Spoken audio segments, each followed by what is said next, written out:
haven't seen him in ages. Where is he? Oh. Ready when you are. Action.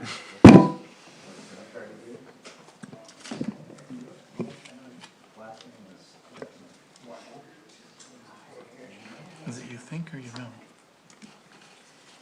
That is what I've been led to believe. But I haven't seen No, anything, this is so I for don't dinner. understand Yeah. it. Actually, I'll take them from. I couldn't see any inhibitions. I mean, I'm genuinely interested in what that argument is.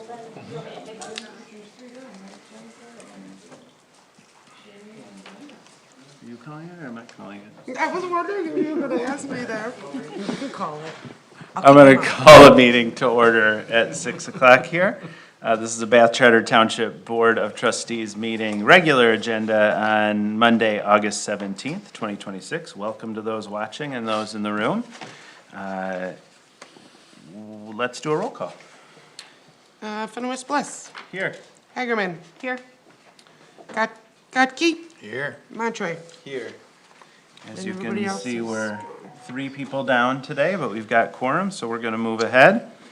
Item 2 is civic reflection. We'll start with the Pledge of Allegiance and end with a moment of silence. So please stand and join us if you're able for the Pledge of Allegiance. I pledge allegiance to the flag of the United States of America and to the republic for which it stands, one nation, under God, indivisible, with liberty and justice for all.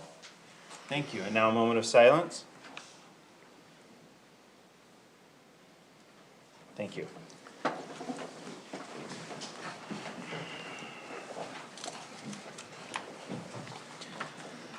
Item 3 of the agenda is the approval of the agenda. Is there any changes? I didn't hear of any changes prior to the meeting, but is there anything anyone would like to propose now? Make a motion to approve the agenda as submitted. Second. We have a motion to approve the agenda as presented and a second. Is there discussion, concerns, or questions? All right, hearing none, we'll take a voice vote. All those in favor of approving the agenda as presented, say aye. Aye. Any opposed? All right, that motion carries. We have an agenda, and for those in the room who'd like a copy of that agenda, there are extras on the lectern. Any items for disclosure for conflicts of interest tonight?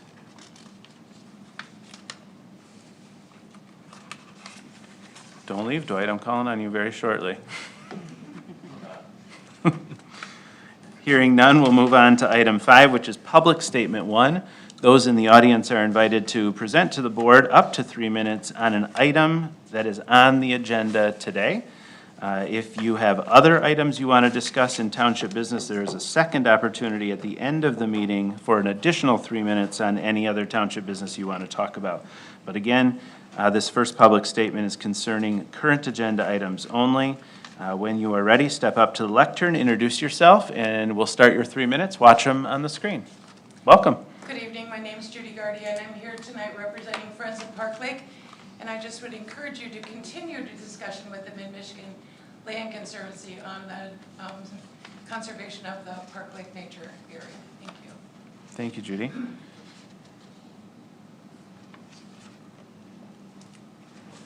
Are there others who'd like to address the board?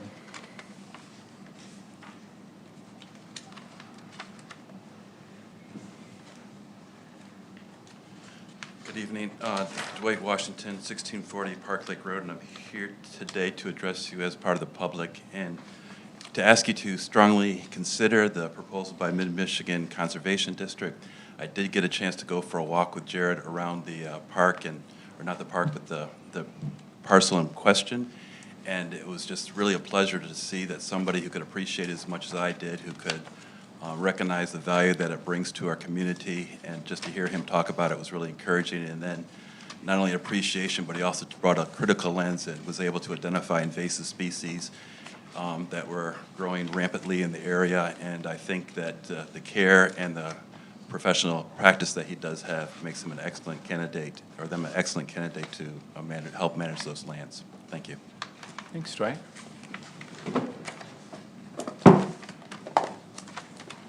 there others in the public who would like to address the board?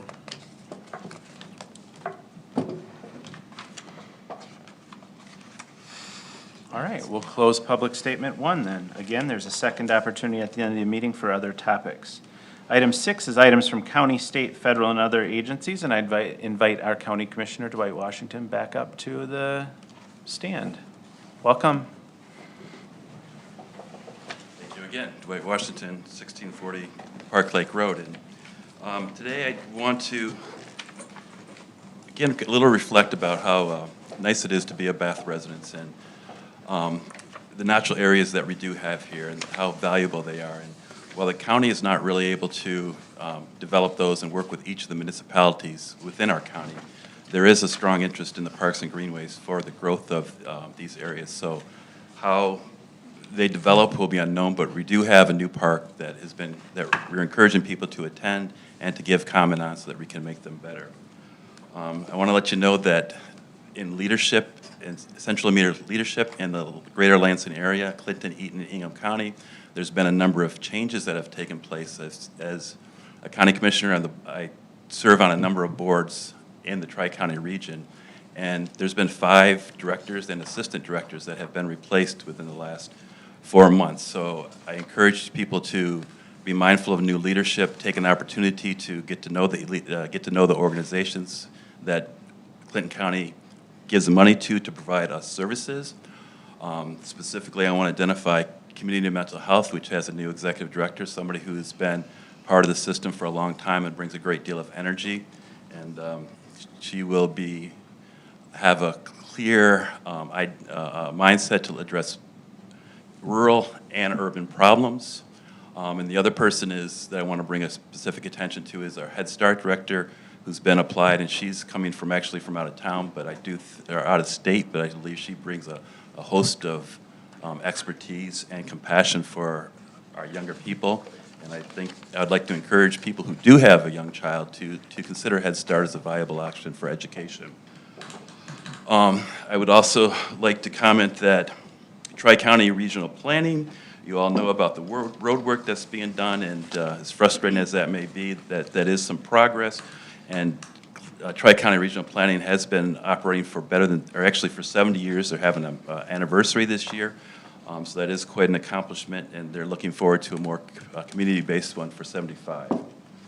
And along with that, something you can look forward to is that they have found a car in Arizona that was an old-fashioned truck made by General Motors, and they're happy to bring that forward and bring that to parades and such, so that the community can have a little bit more of a historical feel for some of the work that they do.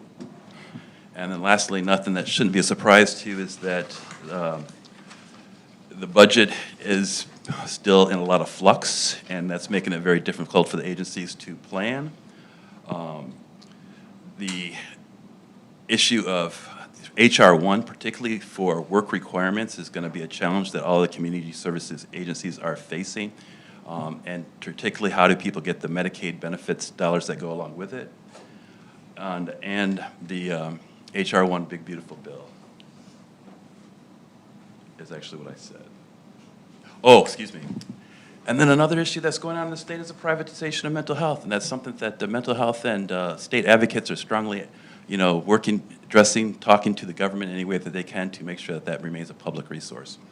And those are some of the topics and concerns that have kept me busy over the last time period. Thank you. Thanks. Questions or comments for Commissioner? The last thing I'd like to add is that the county hasn't heard anything about the Bath Bombing Memorial, and it could be nice to have somebody address us to remind us, the group, how important that is, and that's coming very quickly. The Centennial. Yes. I can share that we are planning some events starting early next year, going through May 18th. That Saturday before, which would be the 17th, 15th, we're planning a ceremony in the park, but we're sort of waiting till after the election to know who represents us locally to kind of send out our formal invites, but we could send some save the date type communications. Important event that affect the whole county. So Yeah, it'd be good for them to know. thank you for the Thank heads you. up on that. Can I ask her a question? Quick. Sure. Have you approached the county on a donation for the memorial? We were at the county maybe a year and a half ago. More of an informative, and we asked for a letter of support, but we didn't ask for any money. So Right. perhaps we need to go back. I would. Thank you. Thank you. Thank you, Commissioner. You said that's the 15th? Yes. Just putting it on the calendar now. It's a Saturday. Yeah, that's the Saturday, okay. That brings us to item 7, which is the consent agenda. There's 3 items in the consent agenda, all minutes of the Planning Commission. Would anybody like to remove anything from the consent agenda to discuss later in the agenda? Seeing none, would someone like to move forward a motion about the consent agenda? I'll make a motion to approve it. This consent agenda. A second. We have a motion and a second to approve the consent agenda. Because it's a consent agenda, we do so without discussion, so we'll move immediately to a roll call vote. Hagerman, Yes. Kotke, Yes. Fewins-Bliss, Yes. Montri. Yes. That motion carries. Thank you. That brings us to item 8, which is the approval of minutes. We have 3 minutes of the Board of Trustees, 1 from regular meeting on July 20th, and 2 from special meetings on the 22nd and August 6th. Are there motions or a motion to be made about the minutes or discussion to be had? Can we do them in one We can. group? And I can make a motion to approve the minutes of the Board of Trustees meetings of July 20th, July 22nd, and August 6th, 2026. I'll second. We have a motion and a second to approve all 3 minutes as presented. Is there any discussion? Hearing none, we'll take a voice vote. All those in favor of approving the minutes of the Board of Trustees meeting of July 20th, the special meeting of July 22nd, and the special meeting of August 6th, 2026, please say aye. Aye. Any opposed? Okay, that motion carries. That brings us to the approval of vouchers. I saw all of us have signed the vouchers out on the counter, which is great. Would anybody like to put forward an action for formal approval?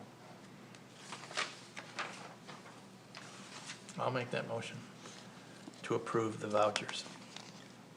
I'll second. We have a motion and a second to approve the vouchers tonight as presented. Is there any discussion?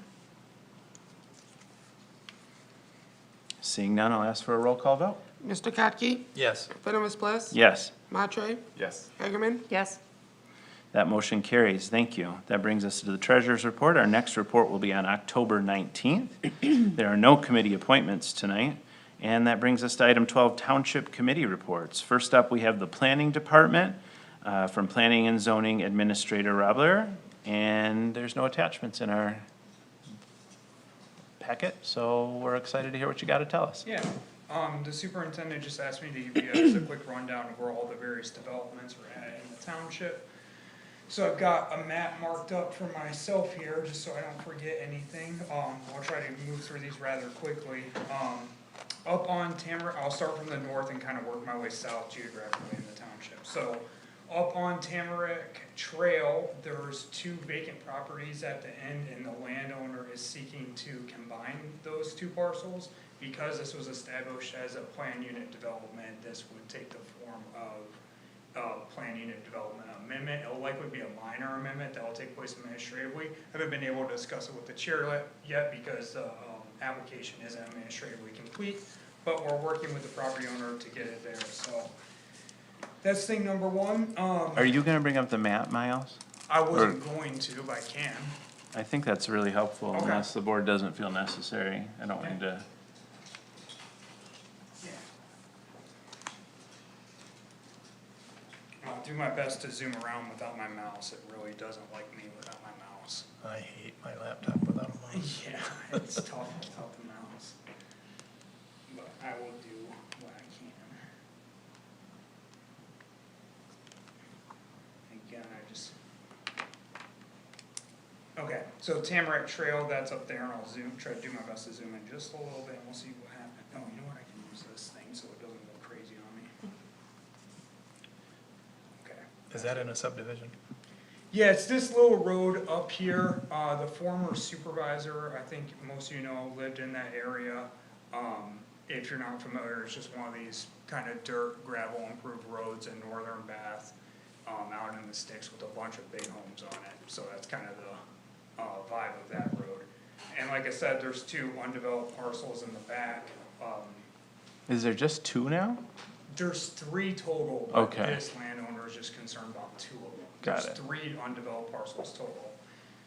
There's some weird common element stuff we gotta work through, and that's why the application isn't administratively complete. The next one that I'll go to, I think everyone in this room is probably familiar with, which is the fourplex on Main. I think it turned out really good. There was a little bit of concern from the planning commission at the time with, could we get all the parking spots in there within the right of way? I think we got most of that worked out, and I hope everyone's satisfied with it, but, they have their C of O, people are in them, they're fully rented up to my knowledge, so that's been great. The gas station, I just checked on their permits today, kinda to see where that was at for you guys, so at this point, all the rough-ins are getting finished out, so that means, framing's up, plumbing's going in, electrical's going in, all the trades are going in. There's no drywall on the inside of the structure yet. The asphalt's been poured, but the wear course hasn't been added, so they're kind of mid-project. Their goal is to be completely enclosed and working on the interior before winter hits, and their goal is still to open up before the end of the year, but I could definitely see opening up in like a more February timeline. Then we have the club course PUD. If you guys remember, those were 9 units added to the, Hawk Hollow development. It's kinda like the Landings 2.0, I think is what it's called in our system. They basically copy and pasted the Landings HOA language and master deeds, and they're building 9 units. There's still 3 units left to go on that one. On the opposite end of Hawk Hollow, on what's called the cottages, they're building their last units, and that's kind of the rear entrance off of Ann Drive onto Mulligan. And there's a couple units going up, and that is almost completed out at this point as well. And then, if you all remember, Mallory Building was, the contractor that brought an application before the township for a fall sports center. And when I say fall, I don't mean like the season, I mean like, competitive cheerleading sports where people fall on mats. That's going in on Old M78, and they are now seeking their C of O. All their permits are finalized out. We have a couple things on their site plan that we've asked them to clean up before we issue C of O. The lighting, for example, it's very common that developers put wall packs to light their parking lot, but then they just always conveniently forget about the screens, and we try to stay dark sky compliant here, so we were like, hey, put the screens on. Yes. We had also asked for some plantings, I think, as screenings along the back of that Yep, property too. there was, yeah, so there's those little finishing touches that we're trying to be like, get on the finishing touches before you get C of O. C of O is obviously the thing they want, and we like to hold that up until we got what we want. Or what we have been promised is probably a more accurate way to put it. Via the conditions on the SUP itself. Mallory Building had also done a facility next to their property on Coleman Road. When people think of Mallory Building, you think of their headquarters all the way down on Old M78, but they originally were out of a property on Coleman Road. It had a house there at one point, which they've demoed and built a warehouse, and that has gotten C of O at this point. So that one's finished out, and kind of the big news of the day is, and again, I think when we sent out, myself and the superintendent's office a communication to the board about the state of the Gary Lane project. We said, take this with a grain of salt because things can change, and this project has been formally canceled by the developer at that time. But since then, the developer has wanted to reestablish a dialogue and conversation with the township and our engineering firm, Prine and Newhoff, and feels like there is a path for them to move forward. So they're attempting to move forward through that path. So our engineer has now re-engaged their engineering firm, which is Kebs, and we're hoping that we can find a path forward that complies with local and state law, as always. So that's probably the biggest news of the day, is that project is moving forward again. And that's it. Thank Any you, questions? All right, thank you so much. Thanks. It's always helpful to get these ongoing planning department updates, so we appreciate it. Yeah, definitely. Item 12B is a Bath Fest update from Trustee Montri. All right, so, I was hoping you were gonna wheel the dunk tank in here. yeah, tub. And if we like the report, we can hold the balls back. If not, we can throw it. You were supposed to sit in it, I thought. No one officially asked me, so. I think it might be on video somewhere. The video might suggest otherwise. So Bath Fest was successful again despite the rain. So thank you, some of you in the audience, I know I saw you there. Also, thank you to everyone at home for coming out. Last year, we said it was gonna be beautiful weather, and it was. We didn't put a request in this year, and it rained. And so we were really nervous that people were not gonna show up, food trucks weren't gonna do well. We added 3 more food trucks than we had last year. And the 3 that shared their, not sales numbers, but sales performance with us, all said that they sold above and beyond their goal this year as well. So with it being rainy, with it being not overly warm, with it being muggy and sticky at the same time, and with the car show being a small number, given that they don't like to drive their cars in the rain, which we expected that morning. The food trucks still did very, very well, and a number of them are already signed up to come back for next year. Some of the new ones, one of the ice cream truck is already signed up, and the hot dog truck and lemonade is signed up as well. So I think that was a good mix. I'd also like to say thank you to Chief, who is here. It's not easy to make the call to not have the tub races. It was the right call, even if it was the unpopular call at the time. So thank you for being the voice of reason at that time and not sending people down the hill. But thank you also to the fire and the police for pivoting and doing a little bit of competition that we may start adding in. At least the tug of war and the obstacle course seem to be fan favorites for future events. Sandra and I are still trying to reschedule the tub races. We were working with the police and fire to do that. We had thought we had settled on the 27th of August, and then we realized that the first football game is on a Thursday and not that Friday. So we realized that this morning. So I think we're back to the drawing board of looking at dates, but we've committed to making sure that we have the tub races this year. And then we have some really good ideas for next year to both increase events and happenings, and increase the number of tubs as well. So Taylor and I will work on, once the bills are paid, seeing what the budget looks like, and then starting to work on fundraising and planning. So, as always, Sandra couldn't be here tonight. Zach isn't home, so she is on lots of kid duty. But thank you to her as well for all of her planning and organizing and being a part of it. So happy to answer any questions. Any projections for next year, what's gonna happen, anything like that. Bath Fest was great for, great for the museum, both years. Good. I know last year you guys had the food trucks down there, which drew people over to the museum, and then this year it wasn't raining in the museum, which I think drew people to the museum. But both years, we've just had tremendous turnout, so we're very thankful. We're very thankful to be a part of this community event. I think it's a win-win all the way around. I had a kid at home who was healing from surgery who was very upset that she was not able to come down to Bath Fest. So our spirits were there, but unfortunately we were at home. But the rest of my family came and gave good reports. So thank you much for your very, very hard work on this. I assume next year you're looking for more volunteers, more help, more all the things? Yeah, so more volunteers, more fundraising, which we'll start early on here. Once we get a finalized balance in the account. And then I think the big thing that's always been in the plans for year 3 is thinking about a beer tent and some live music, so that what we've heard and what we know is that we've got the kid stuff handled pretty well. I think that both years we've got the food handled well, and it's sort of like at that 7:30 it's like, all right, kids are tired, people have eaten dinner, it sort of ends out. And so, with things like live music and a beer tent, we're hoping that then either people drop their kids back at home or people come out that maybe weren't there during the day, and that we can have some music both Friday and Saturday and some things to drink responsibly, and in coordination with the police and fire. So we hope that everyone behaves so that we can have nice things like that.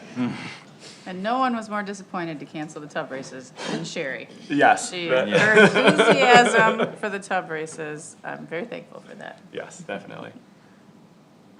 I'm sorry if you said this in your report and I missed it. Do you have a sense of attendance? We don't. So I know it's hard to, there's people everywhere. Right. How do you count them and in what way? And make sure we don't count additional Yeah. ones. So yeah, we do not have that. So, Might be something we could think about, how we could do that creatively in the future. yeah, I mean, there's definitely ways that, based on farmers markets with multiple entry points where you do timings and have people with counters and you don't count every person, but you're counting certain, 5 to 10 minute increments at the, 4 main entry points and logging those. Usually it's every hour is sort of the standard practice for farmers market research. So that's something we could think about, like the Main Street parking lot, each of the church and then the corners or something like that, and we could use some volunteers to do that, so. Think about like bracelets that you could count, something like that. Yeah, There's gotta be an answer out there. Go up there and do a drone shot straight down. Count the heads. yeah. Sounds like a you thing. Well, thank you again for leadership and to Sandra and all the volunteers and all the people who came out. I'm glad this is something that's revived in our community.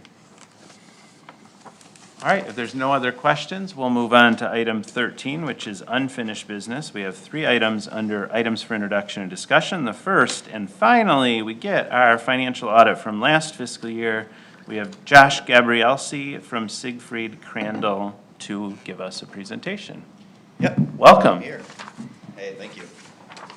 All right, so I'll just kind of give a quick rundown of what the audit is, what we did, what we saw, and then just hit some brief highlights from the financial statements.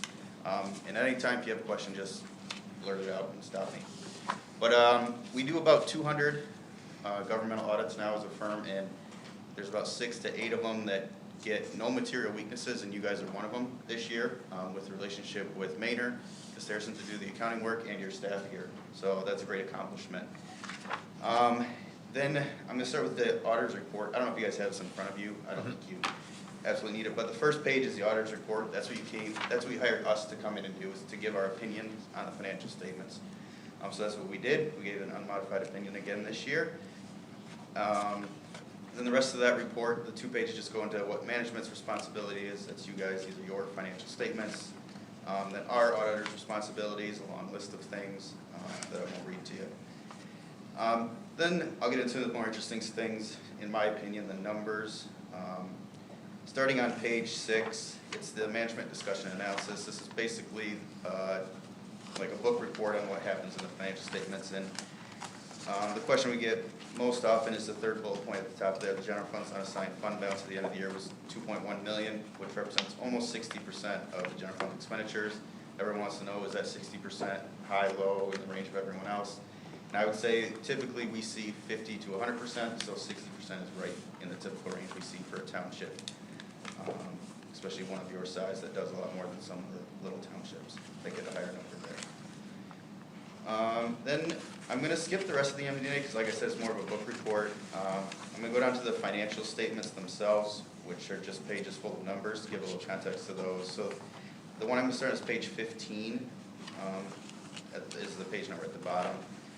This is the balance sheet for the governmental funds, so all your funds excluding water and sewer, those are considered business type funds. So your main funds are the general fund and the public safety fund. By dollar amount, those are called major funds. All your other funds are combined into that third column there, the non-major funds. So you can see at December 31st, your year-end cash in the bank, $2.5 million. Investments, which are CDs and your Michigan class pool of just over $3 million, so $5.5 million there in cash and cash equivalents. Receivables, $3.6 million, so that's money that's owed to you at December 31st that you haven't collected yet. And then a little bit of prepaids. To get just over 9 million in total assets. And then going down below, you have your liabilities, so that's costs you've incurred as of December 31st, but you haven't paid the cash out yet for 500,000. And then other long-term items, the 5 million is taxes that were levied December 1st, but don't get collected and reported until collection is finished on February 14th. So those will be revenues in the current fiscal year 2026. And then the accounting equation, you take assets and you minus your liabilities, and then you'll get your fund balance. So that's basically simplified as like the savings over time of the township. So the very bottom number there is the 2.1 million. That's what general fund has saved over time that can be used on anything. 700,000 in addition to that 2.1 million has been assigned for expenses over revenues for next fiscal year. And then at the bottom of that page, our auditing standards and the GASB standards, the governmental accounting standards, require us to do a conversion of what we call the short-term assets and liabilities that we just went over, so anything due within a year or owed within a year. And then at this bottom, we have to bring in everything that's we consider long-term. So capital assets are things like this building or parks or sidewalks that the township has bought over time, and those have a value of 5 million. And this excludes the sewer and water fund. So $5 million of governmental assets increases the fund balance number, and then the large number at the bottom, the net pension liability, lowers it. That's $4 million you owe to retired employees through your defined benefit plan at the end of the year. Then the next page is the income statement for the same governmental fund. So the income statement covers the whole fiscal year from January 1 to December 31st. It lists the major revenues and expenditures by category. So you see the largest revenue for the township is property taxes at just under 5 million. Second largest is state grants of 1.5 million. And in total, the governmental funds collect this just under 7.5 million in revenue during the year. The township spent 7.7 million. Not most, but the biggest category is public safety, so police and fire protection costs there of 3 million. General government and public works are the second highest at 2 million and 1 million respectively.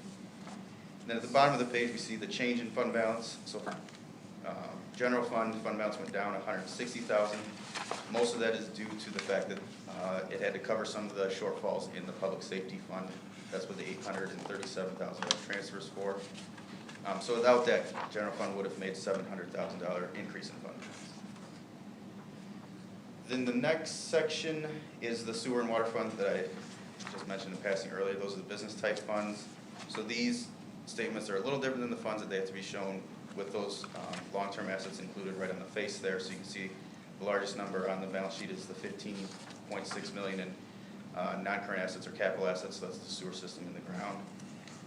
And then the largest liability are the bonds that you still have outstanding that are paying for those sewer system in the ground. And then on page 19 is the sewer and water funds, the income statement there. The revenues again are your user charges of 2.3 million, your operating costs of 2 million. You have a change in your equity interest that caused the fund balance to go up almost $1 million in the sewer fund during the year. So that's a positive thing. Would you say that again? The sewer fund itself increased its net position by almost $1 million this year. Okay. Yep. The water fund is, in comparison, is very tiny. It went up $100, but it only has $138,000 in total fund balance there. And then the last interesting number I like to point out is on page 23. I think I mentioned earlier the township's largest revenues, property taxes, just under 5 million collected. The township also collected this $21 million listed on page 23 that doesn't benefit the township at all, but goes to the other entities you collect for, the state, the schools, the county. So I don't know, percent, have a 25%, 20% stays in-house and the rest gets spread. So always a large number, interesting number to see in the paper. But as far as the highlights, that's all I have prepared, but if anyone has any questions, I can either answer now or get you an answer. Excuse me. Questions? So you do about 200 of these a year.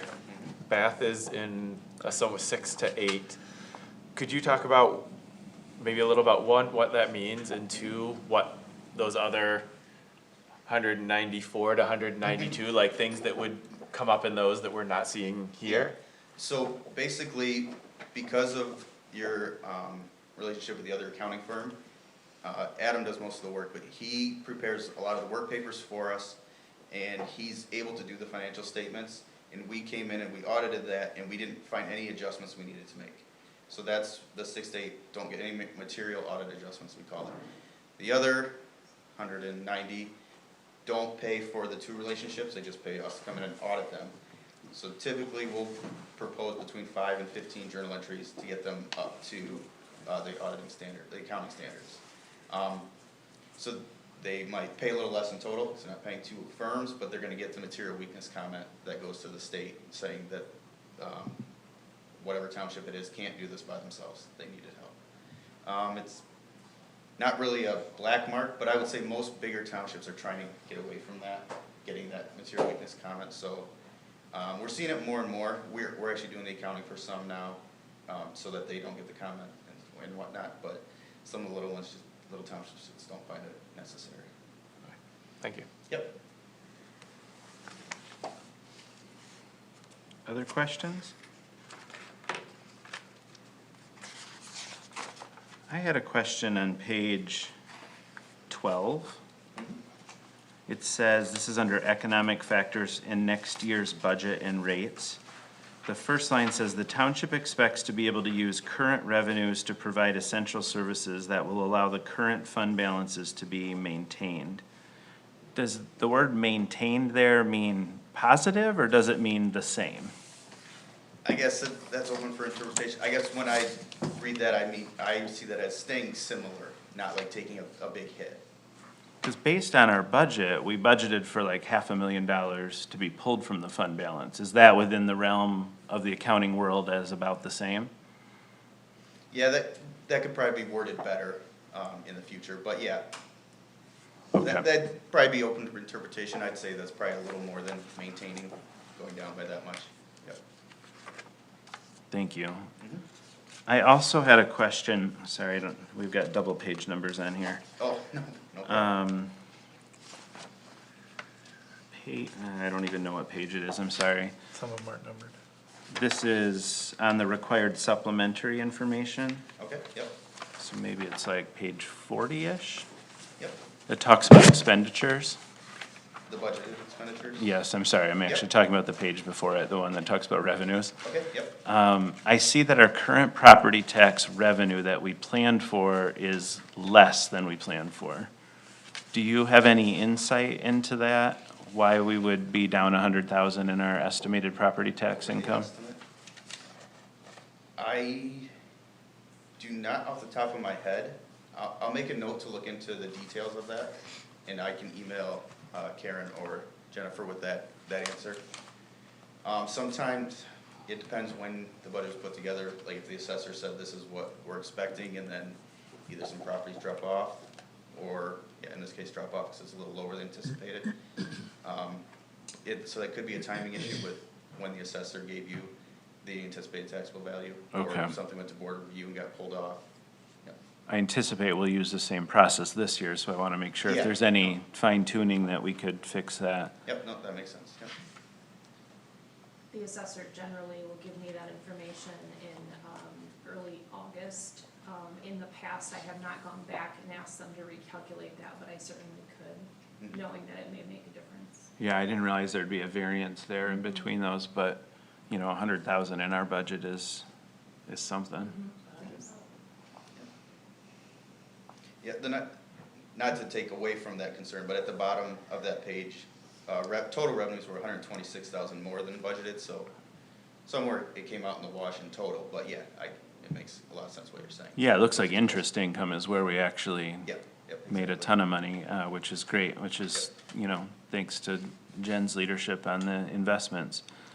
And then on the opposite side, the expenditures, if I'm reading this right, we spent $67,000 less than we budgeted to spend. Yep, So got more revenue than we expected, spent less money. yep, Great. Just want to make sure I understood that. yep, there's a lot of numbers on that page. Yeah. Yep. Other questions, thoughts? It'll take a while. Yeah.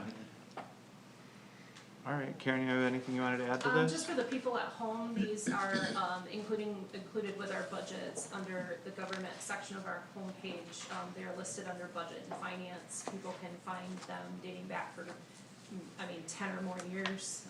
They're posted there, the audits are posted there, and then the budgets are posted there as well. One of the things that I consistently hear in our public is, why don't you have a third party audit you? That's you, right? Yep. And that's what you're doing every year. Yep, And we don't tell you what to put in here and have no control over this. correct. Is that right? And in fact, right now, we don't get to vote to change any of this, we vote to accept it. Yep, correct. So we don't have any, It's already been filed with the state, and it was due June 30, so, yep, it was filed back in May, but, yeah. and Yep, you're that is not the paid case. any sort of incentive to make this look good or worse or anything. We don't have a say in the outcome. Nope, Okay. no, that's correct. That's helpful for folks, I think, to hear. Yeah, yep, the state requires it for every township over a certain population, and you guys are over, so you need one every year. Yep, And you're not like my brother or anything. I asked that exact Right. question. I said, I've never met. We've never met before. Okay, just wanted to like go to the whole ends to show disconnected. yep. Nope, All right. exactly. Well, Yeah, just thank like you in for the- this. In the private sector, you want the third party verification that somebody's looked it over that doesn't have a say. Yeah, this is where we would flag misuse, hopefully, right, in the audit process, or, processes not being followed, policies not being followed, or heaven forbid, someone was actually, cooking books. You were the one who would find that, and you did not find any evidence of that. No, we did not. Great. Thank you. That's great news. Yep, you're welcome. Thank you. That brings us, oh, no, we're not voting on this, or we are voting on this? When you get to items for action. Yeah. Oh, thank you. Should have saw that. I did look at the agenda before. That brings us to item 13, large A, small b, proposed Park Lake Land Conservancy. We have Jared back from Mid-Michigan Land Conservancy. Oh, you did make it. If I could, I hate to interrupt, Jared, but if I could make a quick statement. At a previous meeting, probably several months ago, it was asked if we could get an estimate from legal counsel to do some work on this and look at the issue. That estimate came in below $3,000. Because of that, I asked legal counsel to proceed with putting that together. We have received a document that did not arrive in time to be in the packet. I feel like it is come at the most appropriate time because we can hear and talk with Jared this evening, and then Lindsay is here for questions. I'm sorry, I almost just wanted to say that wrong. Lizzie and Lindsay. Lizzie and Lindsay, to answer questions, but that document can be distributed prior to the next meeting. It is a lot to digest. I tried to look at it today to pull out some pieces that would be useful in today's conversation, and it's overwhelming to say the least. So I think it's gonna take some time for us to digest. We can make that available to you and available publicly. How many pages? It's not really the pages, it's Oh, the content. okay. Yeah, I think it's 7 or 8 pages, but it's a lot to just chew on. Okay. I'm happy Jared is here, and then we can take this next piece and digest it, and then have a more robust conversation, I hope, at the next meeting, if this board is open to that. One of the outcomes of our last conversation was to get a more fuller proposal from Jared, and I assume that's what you're here to talk about. Yes, so. Take it away, sir. Yeah, so as you may know, Mid-Michigan Land Conservancy, we are interested in taking on the Park Lake property to be maintained as a national area for perpetuity for the public. So I sent a letter stating our interest in exploring the acquisition of that property.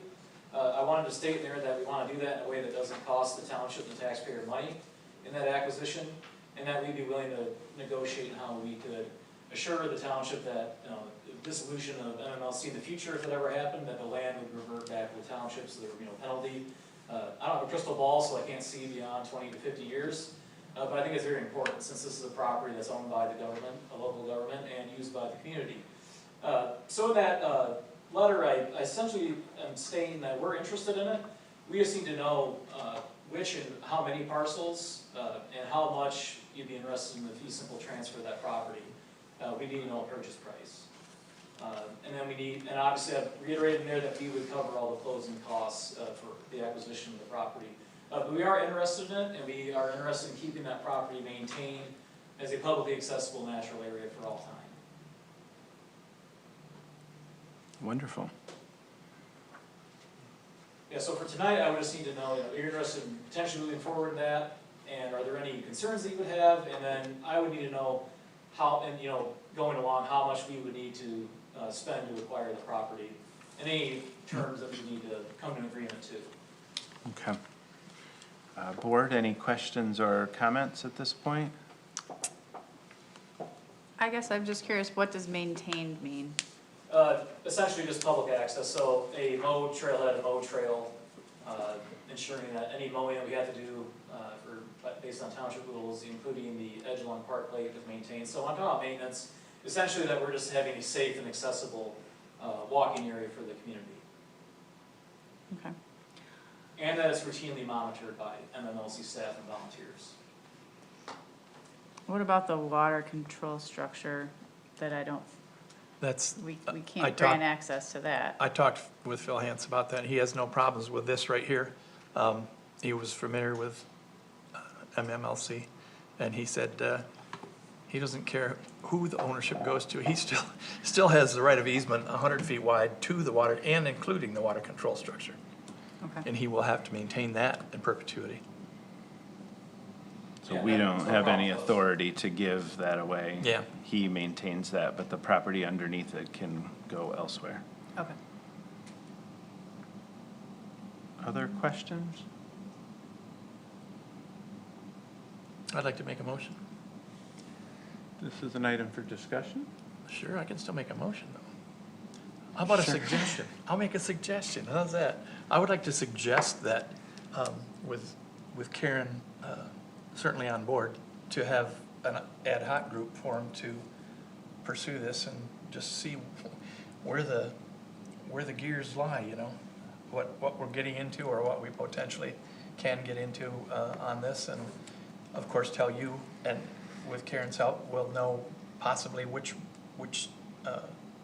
parcels, will include this.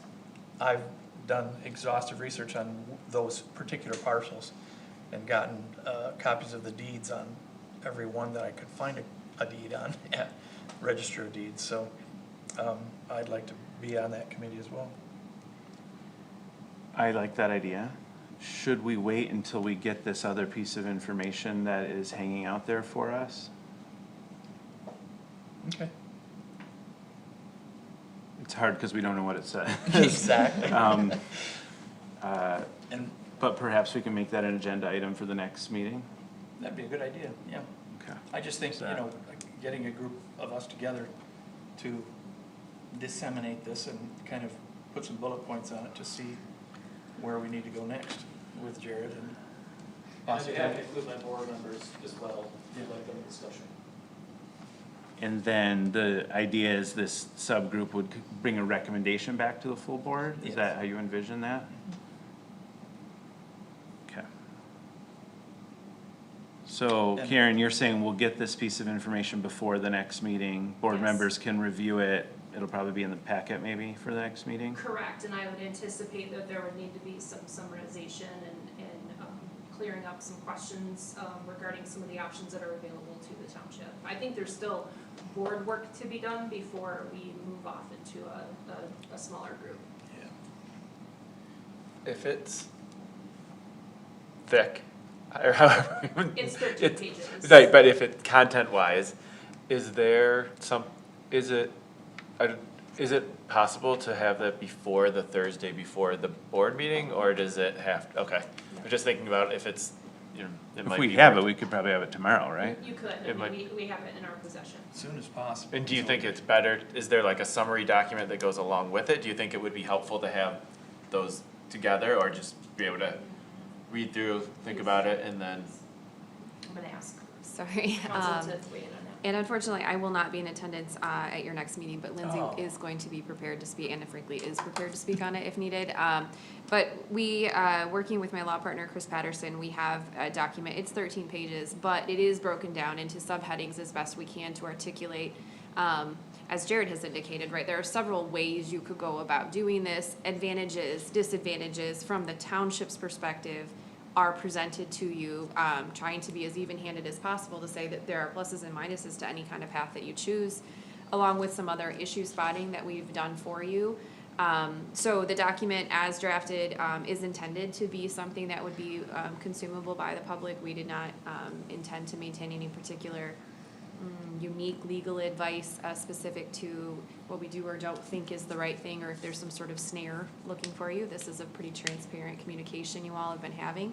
I do think with a little bit of time you'll be able to speak. You all get a lot of content. You also just took the audit in, which is always a good time. And so numbers and more words. I do think you'll have no problem understanding it. It's just a function of having the time to sit with it and make sure that you feel like all of your questions are answered. And then if there are still outstanding questions, frankly, I think it would be helpful if you would communicate those back to the superintendent, and perhaps we could even have those at least getting underway for review so that Lindsay can be prepared for those if and as needed for the meeting on the 8th. Would it be apropos to have Jared have a copy as well, so he could be in the discussion at the next meeting? It would be disseminated at the same time as the rest of the public would have access to it at that time. Okay, good. So I imagine it would be again in the packet. He's public. Yeah, that's what I mean.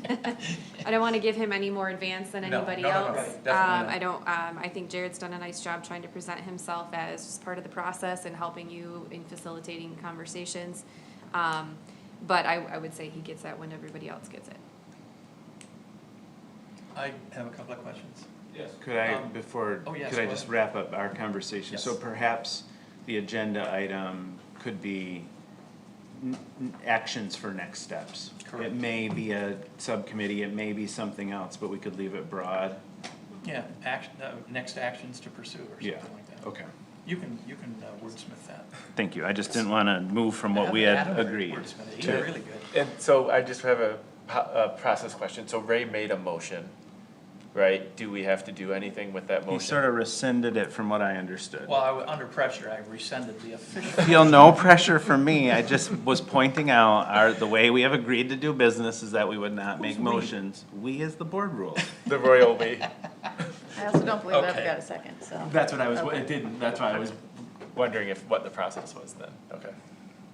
You're not wrong, but you're violating the community standards that we have formed Well, you together. know already, I have. I no know, community I know, standards. I know, I know. I knew if I opened it, you'd say that. I have one more question for Jared. Is there any plan to improve the trail or just maintain it as its status quo? I'd be interested in expanding it, if possible. I'd also be interested in, if feasible, in the potential boardwalk in the future, so we need more education and some outreach on the property. That would be grant funded though, but I would intend to improve it. We definitely want to at minimum maintain it, keep fallen trees off, and keep it safe, keep it mowed. But in the future, we would be interested in expanding that trail. Okay, thank you. Surveying. Ordinarily, something like this, each and every parcel would be required to be surveyed, so how do you plan on handling that if and when this time comes? I would be interested, if possible, in a combination and getting a new survey made of those parcels, just because there's 25 or so. We would 21. handle the survey. 21 actually. 21 is it? Yeah. Okay, so I'd be interested in having it surveyed just to confirm boundaries, potential combine them, just so we're not sitting on 21 parcels. Yeah. And having title searches on 21 parcels. I have a document from our former assessor that she got a estimate, if you will, for the surveying of various and sundry township properties. And all of these are on there with all the other we have, I think, 64, Karen, properties in the township right now, something like that.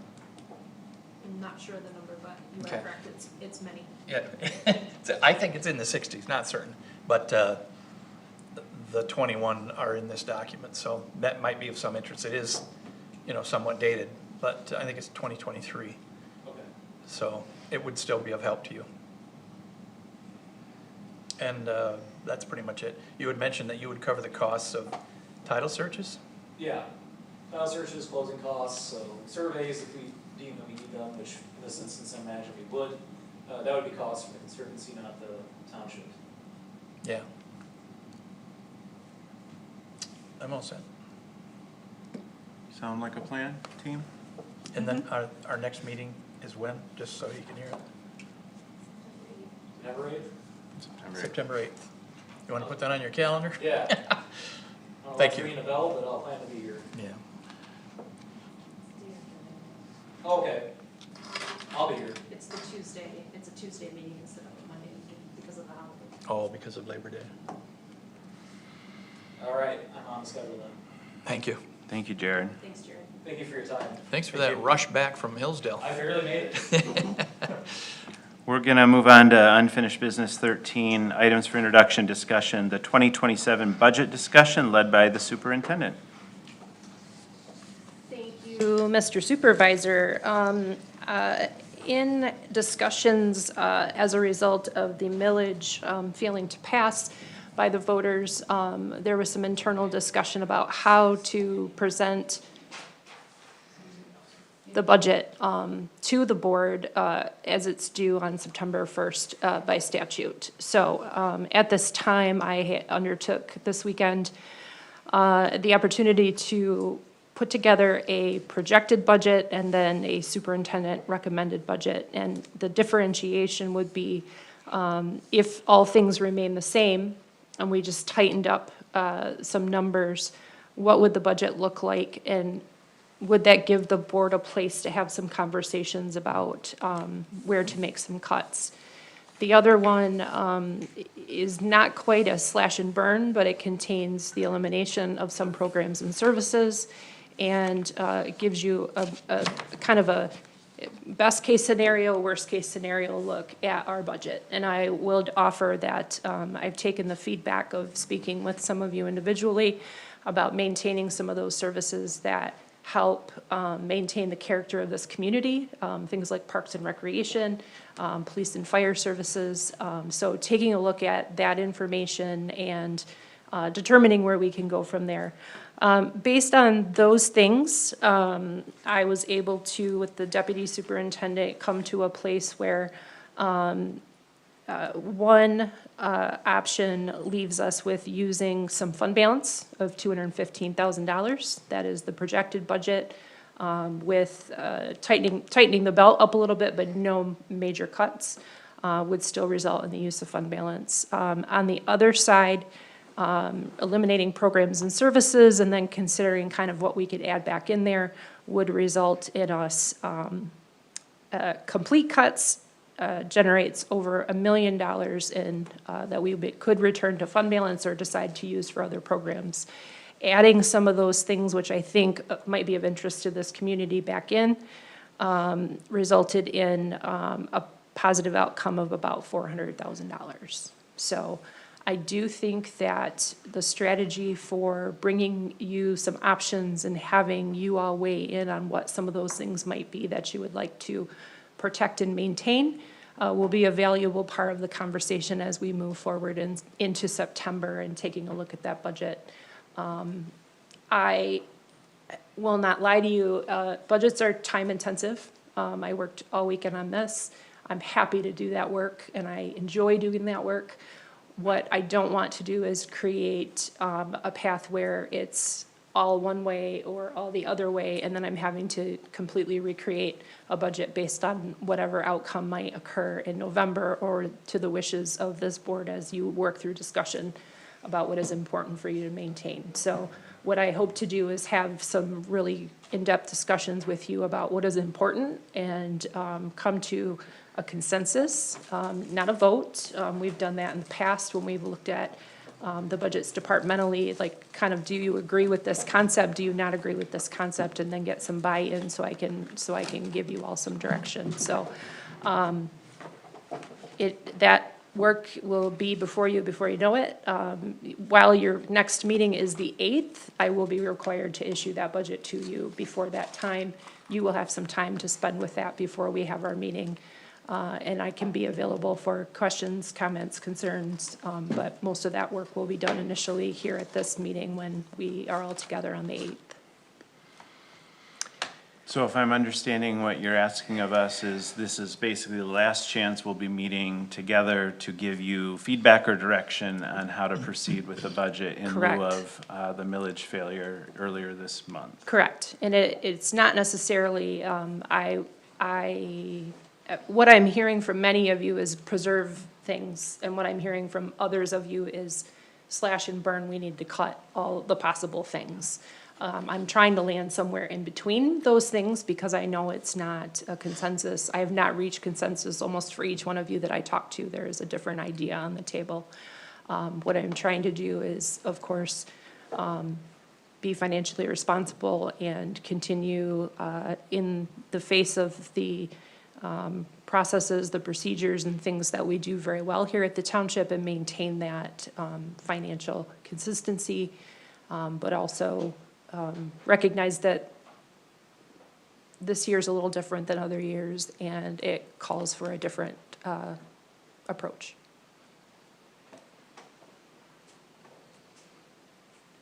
I think a couple of things before we get started. I want to acknowledge that almost half the board is not with us. Correct.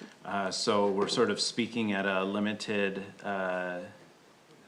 authority. Mm-hmm. Do you have a plan to engage the other 3 members in this conversation? I know 2 of them are internal, so that becomes easier. But I want to make sure their voice is represented, but also like the clock is ticking. Yes. They will, as part of the regular budget process, be submitting to me their requests and recommendations from their respective 2. departments, which would be the clerk and the treasurer. That is how all of my department heads work. They will sit with their budget and come back to me with their requests and their must-haves and where they're willing to cut if they need to. These are conversations we have every year routinely. The one person that's missing tonight, I will have a separate conversation with her about what is important to her as a trustee, so that I also have her input outside of being here tonight. And I think it's important that Jen and Brenda weigh in on the budget at a macro level, not just their departments. Correct. I do have some feeling from them, as I have reached out to many of you and had that conversation with them. I kind of know where they're at as well.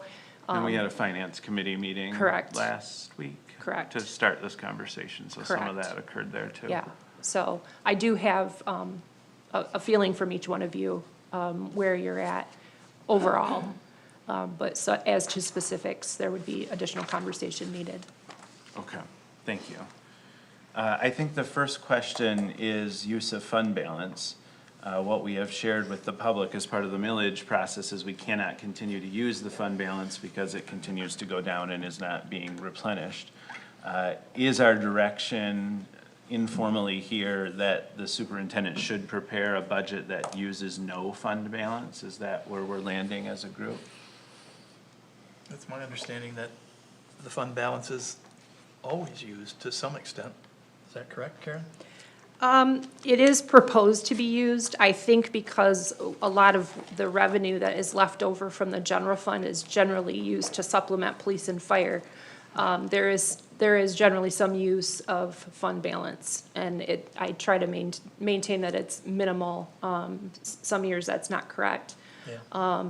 But it's, in a year where things don't happen, we don't need to, do a lot of preventative maintenance or repairs or have any, furnaces go out or things of that nature.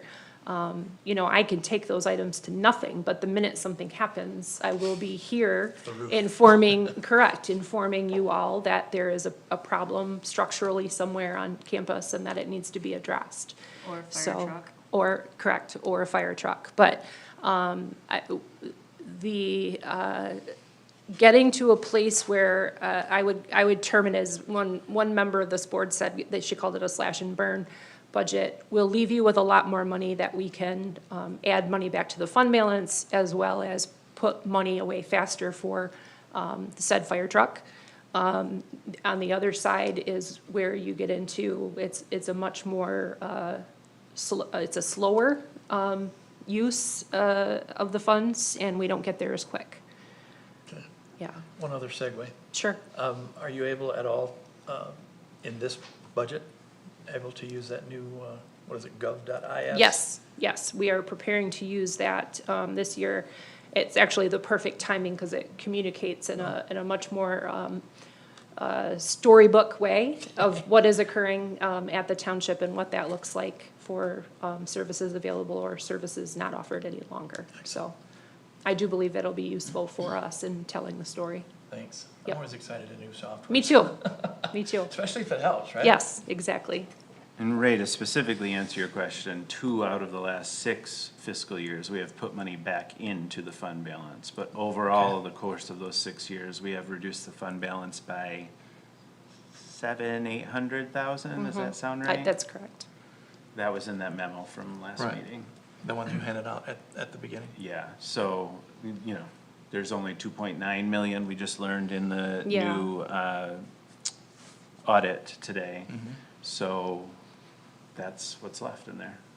I would like to correct something, if I may, Mr. Supervisor. When we held the town hall for the residents to come talk about the millage, I had incorrectly indicated that we had added money to fund balance last year, and unfortunately, I was looking at the both the combined governmental and non-governmental amount, which was 3.1 million. So I actually misspoke because those funds actually had decreased. So I do remember the individual that had asked that question, and I hope to be able to reach out to him personally to let him know that I was incorrect and I looked at the wrong number when we were looking at the audit that day.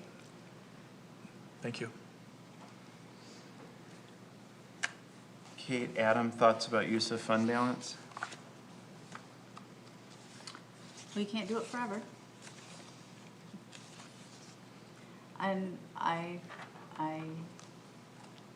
feel that we haven't thus far put any money away for a fire truck, correct? And it's been, I think, 18 months since we learned that we should have been doing it for about 10 years. And Correct. that hadn't been happening. So I think that that's something to keep in the back of our mind as a potential future expense, that we also need to come up with a way to start saving for it or a way to pay for it in the event that we have to, Yeah. expectedly or unexpectedly. Yeah, we've been pursuing with Chief Kunter, the fire chief, have been talking about options. Assistance to firefighter grants next year is one avenue that he'll be visiting the board back and asking for permission to submit for the cost of a truck. And for people at home, it is a tanker. It is not a ladder truck.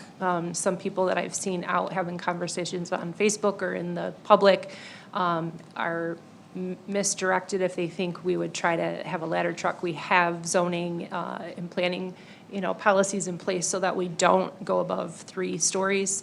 That is for a reason, and that is to avoid having a ladder truck for ourselves. But tanker truck is very important to this community and carries the water and puts it where you need it at the time. So we do have, just to be clear, we have the ability to call on ladder trucks from other departments in the area with mutual aid, and there's no reason for us to have a ladder truck at this time.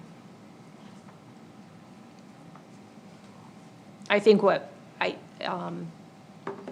I think the problem that we're experiencing at this time is some of our trucks are 22 and 23 years old. I used to work for a chassis manufacturer. They'll tell you that you should replace your apparatus every 10 years. Industry standard can be 15 to 20. In a community like ours where you might be going on a fire once a month, they may last longer. And while that truck may not have a long-term purpose here in our community, we will be able to realize dollars when we go to sell that apparatus, because while it may seem old and outdated to us, for a smaller township or a smaller city, it might be just what they're looking for to improve their fleet. So there will be some realization of dollars when we go to discharge of that piece of apparatus. And what's the time frame between when you order it and when you get it? At this time, it depends on how custom you are. If you're looking at very custom, you might wait 2 or 3 years. I thought. And our 2 Shorter. trucks are at 21 and 22 I think 22 years? and 23. 22 and 23, so they are beyond the They are. typical life. So if the chief came tomorrow and said, bad news, gotta have the fire truck, our only option is fund balance. Well, Correct. there is a financing option Or as well financing, that okay. Jen had presented. Yeah, the to treasurer us. had looked into some information on leasing programs that were available to us. That's what I used to do with trucks. Yeah. With your fire truck. No, with my So, semi-trucks that motor wheel. Leasing and purchase through financing or fund Or balance. fund balance, okay. Adam, thoughts about use of fund balance? I think I am in the same thought cloud of Kate, that you can't do it forever, and that part of fiscal responsibility is being able to think long-term about how to continue finances happening so that when emergencies or unforeseen or needs, not wants, but needs come up, that there are funds there. And as we've seen, as we've continued to use the fund balance to cover other costs, it's not forever there.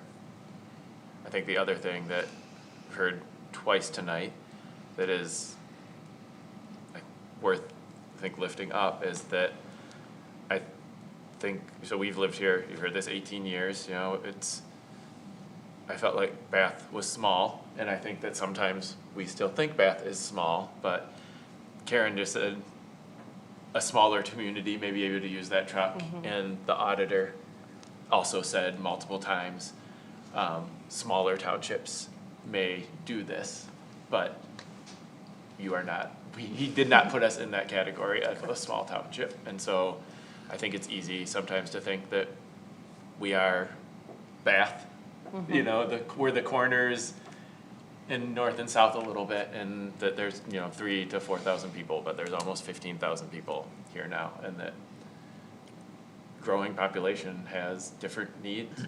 15,000 people has different needs than 5,000 or 6,000 when we moved here.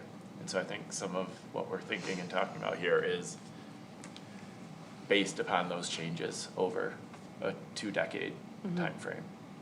And some of the ugly side of growing pains, honestly, operating like a small community while yet not actually remaining a small community. And it's gonna take some mind shift to adapt to the new reality. Yeah, some of us were meeting before this meeting, and we're looking at some projections from economic development folks that Clinton County is the place where there will be like 9% growth in the next 25 years in terms of population, while other parts of the state actually recede in population, including the other 2 counties, Ingham and Eaton, who are sort of our region partners, that we will have a large increase. And a lot of those folks, like a third of them, will be seniors.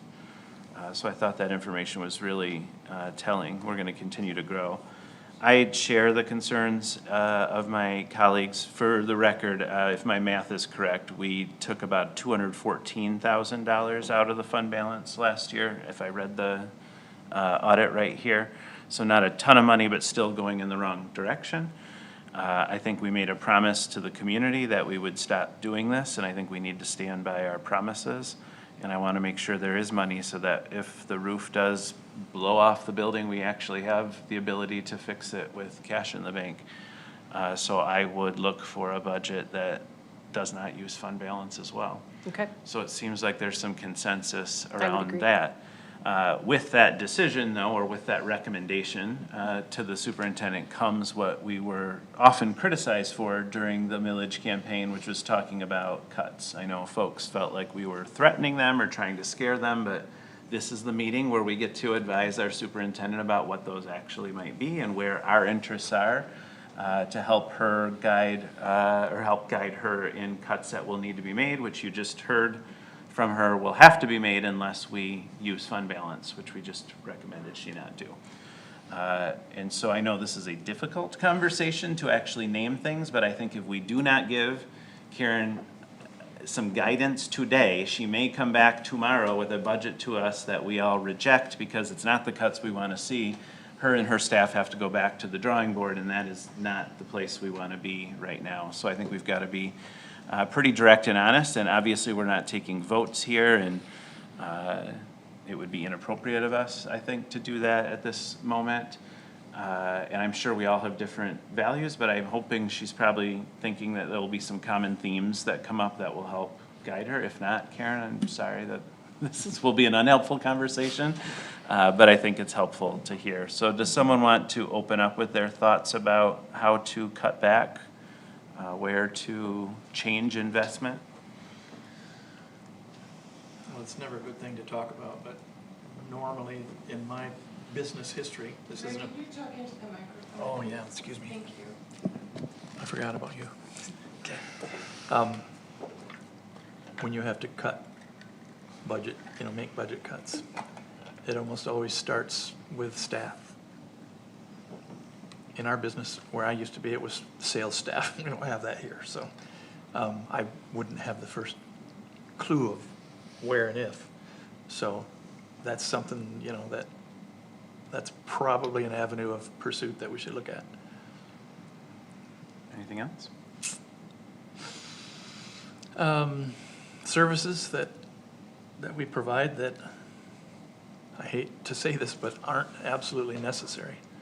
Like, I'm not going to mention any, but... That's not helpful. No, it's not. Well, how about you guys mention something?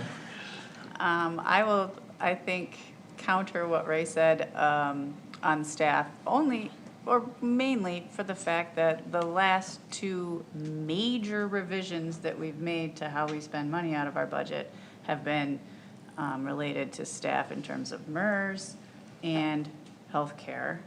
And I feel that if you push further cuts onto the staff, you won't have any staff.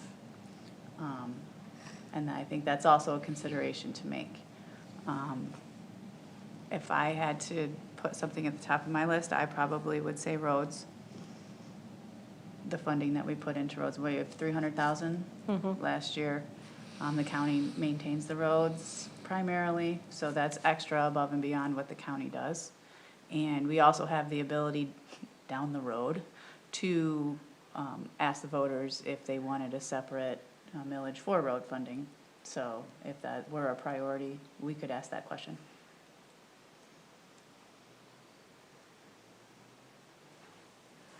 Other thoughts? I think what I guess, Karen, what I would not want you to do is, I would, maybe the better way to say this, but I'd like to, is think about things like that, where there's like a $200,000 savings, like going through and being like, there's $1,000 here, or there's $2,000 here, oh, we can save $100, like, What I see here, $300 for on rubber bands. Like, I don't Yeah. want you to have, like, that's. No more, no rubber bands. Just like, that's not, I don't think that's worth your time. Maybe you No, do. I I That's your appreciate that. choice, No, but that like- is not how I right, like, I am think looking at that's- the budget. I think there are some things where that might be useful. Well, and I think that really falls on the individual departments as they're making their budgets. That's where those things happen. I don't think that that falls in Karen's lap. Like, if she says, everybody, you're gonna tighten up 5% from last year, that's, rubber bands get cut. Right. But I don't think that that's really what The Karen's level. asking us, Yeah. nor is it really going to solve the problem that we have. I don't think, we're spending $300, not $200,000. Right. On office supplies, Yeah. for example. Correct. And I just wanted to make sure that was said out loud, that that's, Thank you. I don't think that's what we're expecting, Thank but, you for yeah, clarifying. so. Anything else, Adam? I mean, I think we could talk about trustee pay and retirement. I don't think that, again, that's not a huge amount, but I think that that's something that's worth talking about. And I think that, that's clearly not a conversation to have without, with 4 of 7 people here. Well, I think it's also not the conversation to have without the data that we're working on collecting Yeah, through that study, so it's hard to know. yeah. I think that's a good point, the compensation study that will be, Yeah, you are currently waiting on 2, I think, major studies, the one being the class and comp study that will come in October. We're also waiting on the facilities and grounds assessment, which will be identifying even safety issues in some of our buildings. So, you know, hold for those two reports, but putting together a budget will be occurring before those two things are complete and in your lap for review and decision-making. You good? Good, thank you. I had some similar items as my colleagues. I do think having your directors do some sort of across-the-board percentage cut just to get you started will get you some of the rinky-dink stuff that you don't have to spend your time and worry about, and they need to determine how they manage that. But I also agree with roads, that is, you know, if the budget you've come up with is 200,000 in the red, plus some, whatever you said, you know, the 300,000 for roads gets us there completely. It just means, you know, the road commission says it every time they come to us, like, you're the biggest investor in the townships in the county. You're a good partner, or you match your funds, you use all your funds, because we want to make sure we upgrade our roads, but we'd have to at least, in the next year, take a break from that. I also recognize the staff have taken a hit on this, but my recommendation last year was that staff pay a quarter of their health care versus the 15% we landed on. I do think that's a pretty normal thing across the board in today's society, so I hate to keep hitting on the staff, but it is the primary cost, is personnel and benefits, so it's hard not to mention those. And for the record, that would be non-union staff, just for, That's right. for you and everyone in the room and everyone at home. The police officers have bargained something different for themselves, so this would be predominantly for our non-union staff. Yeah, and if our non-union staff want to form a union, that is their right, and we legally cannot stop them to do that, and I would encourage them to get some buying power together. But at this point, that is where we're able to leverage some savings. I agree with Adam. I think the board retirement program, I think we can end that. And obviously, I'm keeping the clerk and the treasurer out of that because they serve in a staff role as well. And I think they should get their staff pay and staff retirement. They're full-time employees. Yeah, but the rest of us, I think, again, it's a minor expense, but I think it shows some responsiveness to some of the feedback we've gotten from the public. I also would freeze board raises, and in that case, I would include the clerk and the treasurer in that as a show of good faith to the public. Any equipment purchases or replacement, I would hope that we could maybe go an extra year on that car or mower. I know you already think that way, Karen, so that might be an easy thing for me to say, but perhaps we put off some of those replacements. I also agree with Kate that I would favor job protection rather than job ending. It's easy for folks in the public to say, fire a bunch of people. I'd invite them to come in and sit across from the person whose life you just destroyed in firing them. I know there may be opportunities where it makes sense to eliminate positions, and I would support that, but I don't think the best way is to really upend our staff's lives. But I think the trade-off on that might be the healthcare piece. I also am not a fan of cutting programs just so we can save more money in the bank. I appreciate that that was one of your options. That's not something I'm super interested in, is to slash the T-ball program or the senior center lunches in order to put money into the bank. I think for the most part, we collect tax money from taxpayers to do stuff for them, not to save their money. Obviously, I want to have a good fund balance, and I want to make sure we're taken care of and we can pay for the roof and the fire truck. But cutting a program just to save the money is not where my heart is, at least.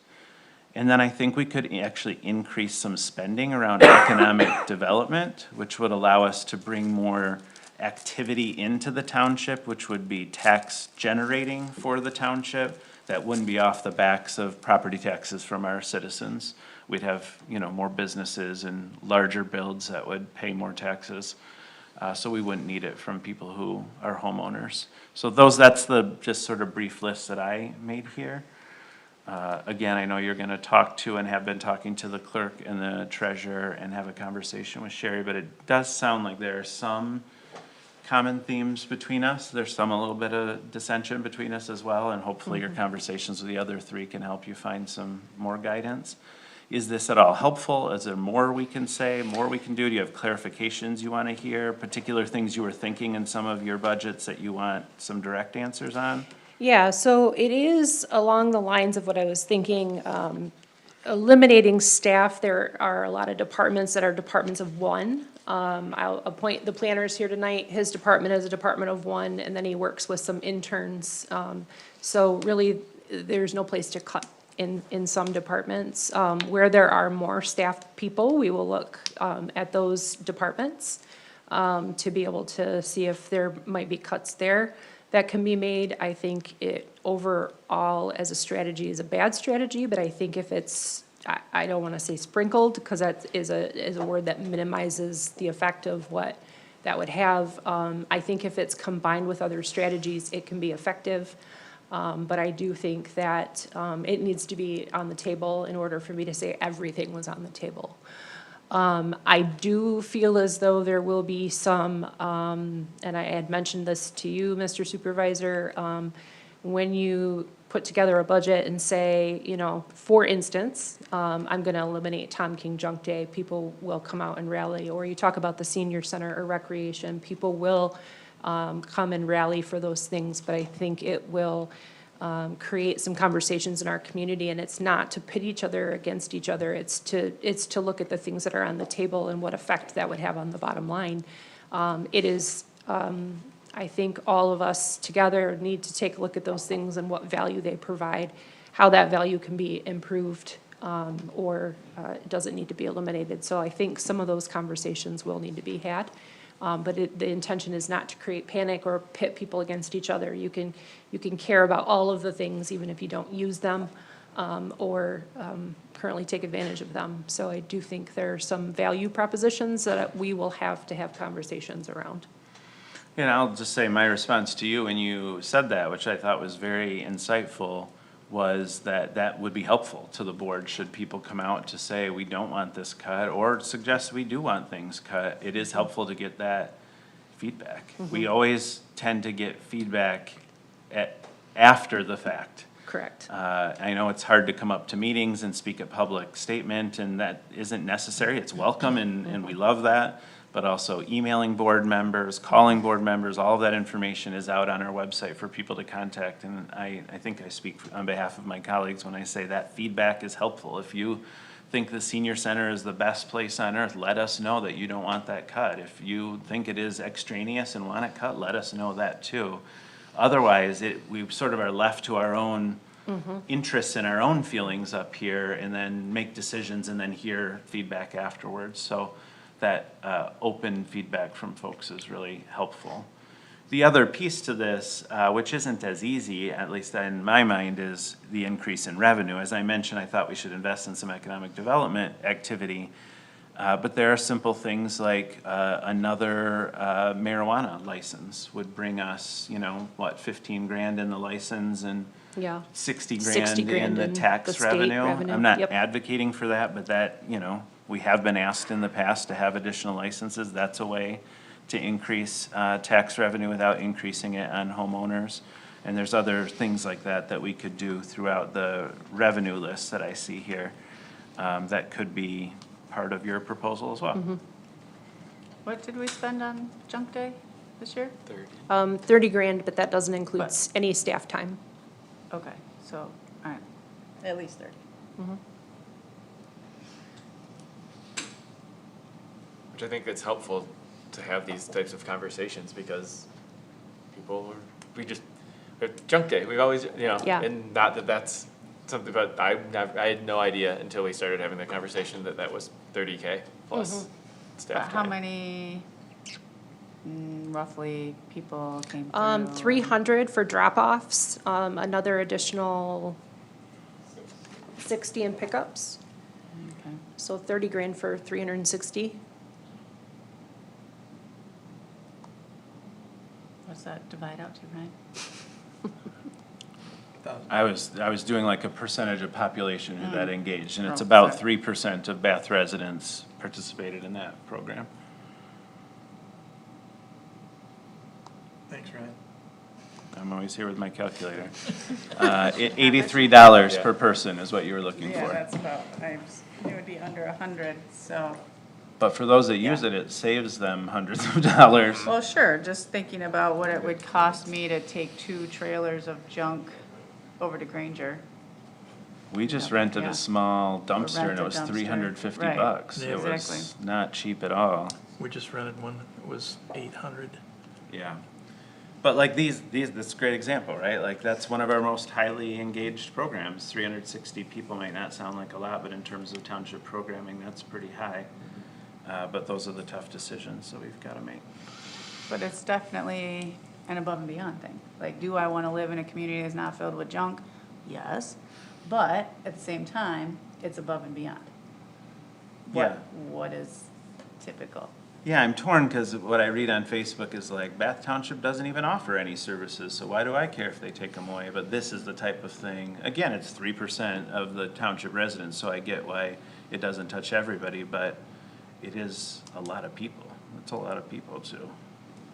In terms of households, it's even higher percent. Right.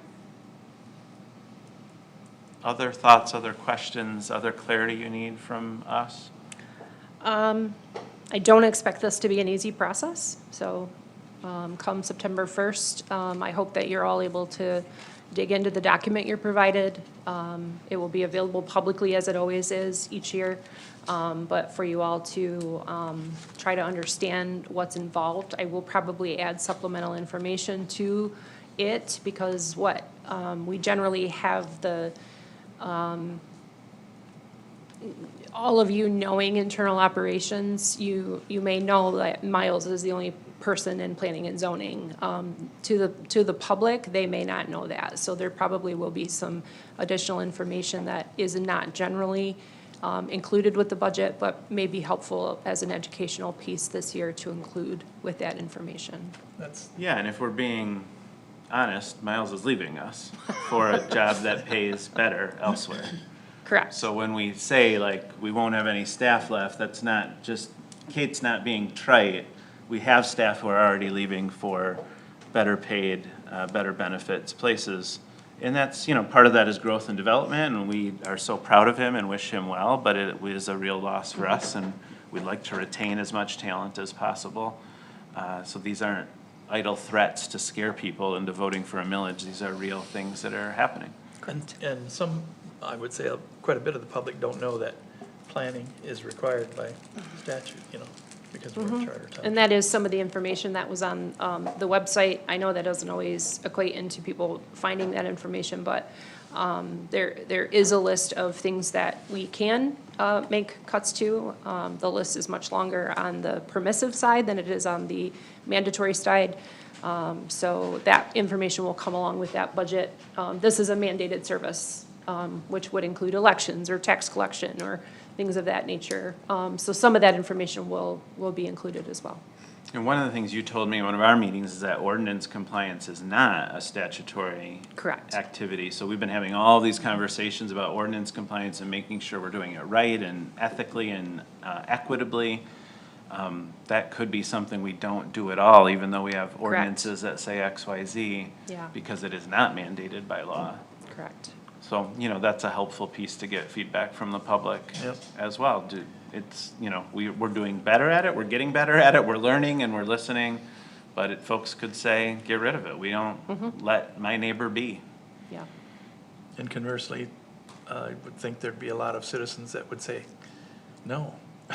Well, that's what In we're looking regards for. to That's that, my yeah. point, is like, come out and tell us if that's critical to you or not. And we've got a public hearing that's part of the budget process, so that's an opportunity. Typically, we don't pass the budget until December, so we've got several months of engagement that people can come and do, again, public comment publicly at a meeting, or again, just a private email to one or more board members to give feedback is really helpful. When, for good and for bad, when we don't get a lot of feedback, one person's email suddenly weighs a lot to us because it's the only feedback that we've gotten. So if you have something you feel strongly about, let us know. You might be the one person who emails us, and suddenly that feedback means a ton because it's the only feedback we've gotten. Anything else you need from us? No, I think what you've offered tonight is helpful. There will be obviously more conversations and more follow-up on these items, so stay tuned. It's sharpen your pencils, get out your calculators. I'm really probably more than other years need you all to dig into this and to help us change the course of what we're doing. So the process is by September 1, you will electronically send the budget to the board? Correct. And it will be on the agenda for September 8th to start the process, whatever the Correct. board decides I that usually process try looks like. to, in lieu of missing Mr. Al, also print out copies for you that is in a much larger format that you don't need, you know, a Magnifying glass. magnifying glass to see. I didn't know what that motion went. I was like, I I probably will did. be eating while I'm reading the No, it's budget. me trying to see better. So, you know, stay tuned, and if you need individual appointments to understand what you're looking at, I'm happy to do that. Great. Thank you. Thank you. Thank you for your hard work already on this. That brings us to 13 unfinished business, large item B, items for action. Small A is the acceptance of the financial audit for fiscal year 2025. And if I could just ask Lizzie on the spot, can you tell us the difference between like acceptance and approval? Like, it's very specifically worded on our agenda that we're accepting it. What does that mean for the financial audit? This is a, I would almost call this a ministerial action by the board, as opposed to like when you adopt an ordinance or other things, you are acting as a legislative body, so more like what you think of Congress and legislature. This is your ministerial act of, this has been done for you. It was a service that you contracted for in accordance with the responsibilities you have to the state under our statutes. And this is just your acceptance to put it in your file. It is not, I love it, I think it's perfect, or I hate it and I think it's baloney. It is just that you are acknowledging receipt so that you can demonstrate that in the future should there be a question about your compliance with that activity. Thank you. I should have worn my robes today. All right. Well, hearing that, would one of you like to put forward a motion to accept the financial audit from fiscal year 25? I'll make that motion. Second. So we have a motion, a second. Is there any more discussion about the audit? It was informative. May I ask who seconded that? I did. Thank Sorry. you, Adam. And I just remind folks that the audit showed that we took in more money than we expected, we spent less money than we expected, and we still used $214,000 in the fund balance. So I think that is a really good, tangible look at the problem ahead of us, which is why we need to do what we're doing. All right, with that, I will ask for a roll call vote then. Kotke, Yes. Fewins-Bliss, Yes, Montri, Yes. Hagerman, Yes. I keep waiting for more votes. Easy for her to do. Yes, that motion carries. Thank you. That brings us to item 14, new business. There are no items for introduction or discussion, and there are 2 items for action. The first is the use of James Cousins Memorial Park for a community event. We have Michael Mumma here. Before I ask him to come up, Karen, do you want to introduce this concept, why we're hearing Deputy it? Superintendent actually has worked on this, so I would invite her to speak to you about it. Why don't you just take Sherry's seat? You don't get a vote sitting there, just. Darn it. Speaking Oh, wow, rights. this is very low. Okay. I switched. Can I have this? Yes, you can. Sorry, we're a little discombobulated. Thank you. So I received a communication from Mr. Mumma. He is looking to organize a history walking tour in the Bath downtown area. I'll let him speak more about his event, but he is looking to host that on Saturday, September 26th. The way that our rental process works is to rent use of the park at James Cousins, it would be only for the gazebo. So if someone is looking to utilize the park as a whole, they have to come before the board to get permission to do so. So that is why it is before you tonight. And would this then keep other people out of the park at that time because it is designated for the rentor? It's still a public area, so it doesn't necessarily keep anybody out of the area, but it basically is allowing us to designate that they can have their event in this area. And is there an additional fee when you rent the full park versus the gazebo? No. Okay. I think think that helps set the stage. Any questions for? Okay, great. Well, we'll welcome you in to tell us about your event and why you would like to use the full park. So yes, my name is Michael Mumon, and I do run a business called the Grassroots Historian, and I often have to remind myself that it is a for-profit, having been in the nonprofit museum world most of my life. So the program in general is me trying to pick up the baton from the Organization of American Historians and a litany of other organizations that are coming together for a national-wide presentation of local and national history for a program called We Want More History. So this would mostly just be me trying to collaborate with local history organizations, i.e. the Bath School Museum, the Public Library, any other local history museum that want to bring a table out to be kind of an info source of here's ways to learn more about your community. And then my component would be to just kind of operate a walking tour of the village to show kind of past developments and then kind of antagonize an idea into what could be the future of our, not only the village, but of the community in and of itself. And just, it's a better idea to know where you're going if you know where you came from. Most people, including myself, as you may have recognized, I'm not from here. I've been in Bath Township and Clinton County for about a decade now. So a quick look through the village doesn't really encapsulate what the village was and can be. So having that turn back to see what was can help inspire what can be in the future, and kind of bringing those nonprofits together. Most notably of interest so far in the idea is the Bath Museum and the Public Library, enticing people to kind of dig deeper into their local community. So mostly that would be what the program is on the money side, if you will, outside of history, is the walking tour would lead people through the village to hopefully loop them into patronizing the local restaurant, White Brothers, and anybody else who has opened up that day and has a booth and wants to participate. So it would bring some economic impact into the downtown area as well. So that would be the basis of what the program is for. If depending upon the inputs to cover the cost of renting the facilities, if that goes, well, first off, if you agree to allowing us to use it.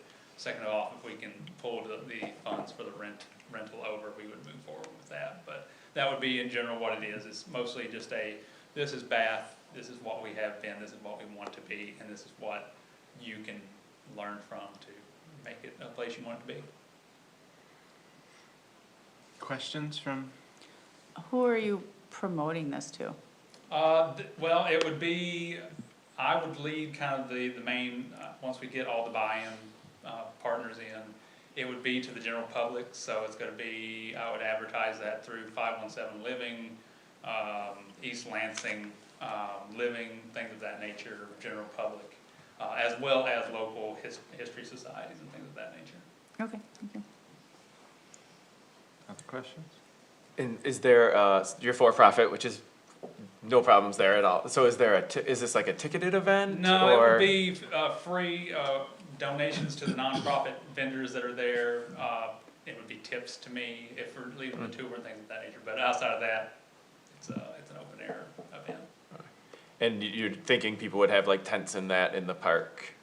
Or I don't foresee tents. It would be a table at most. I guess it would just be kind of weather dependent.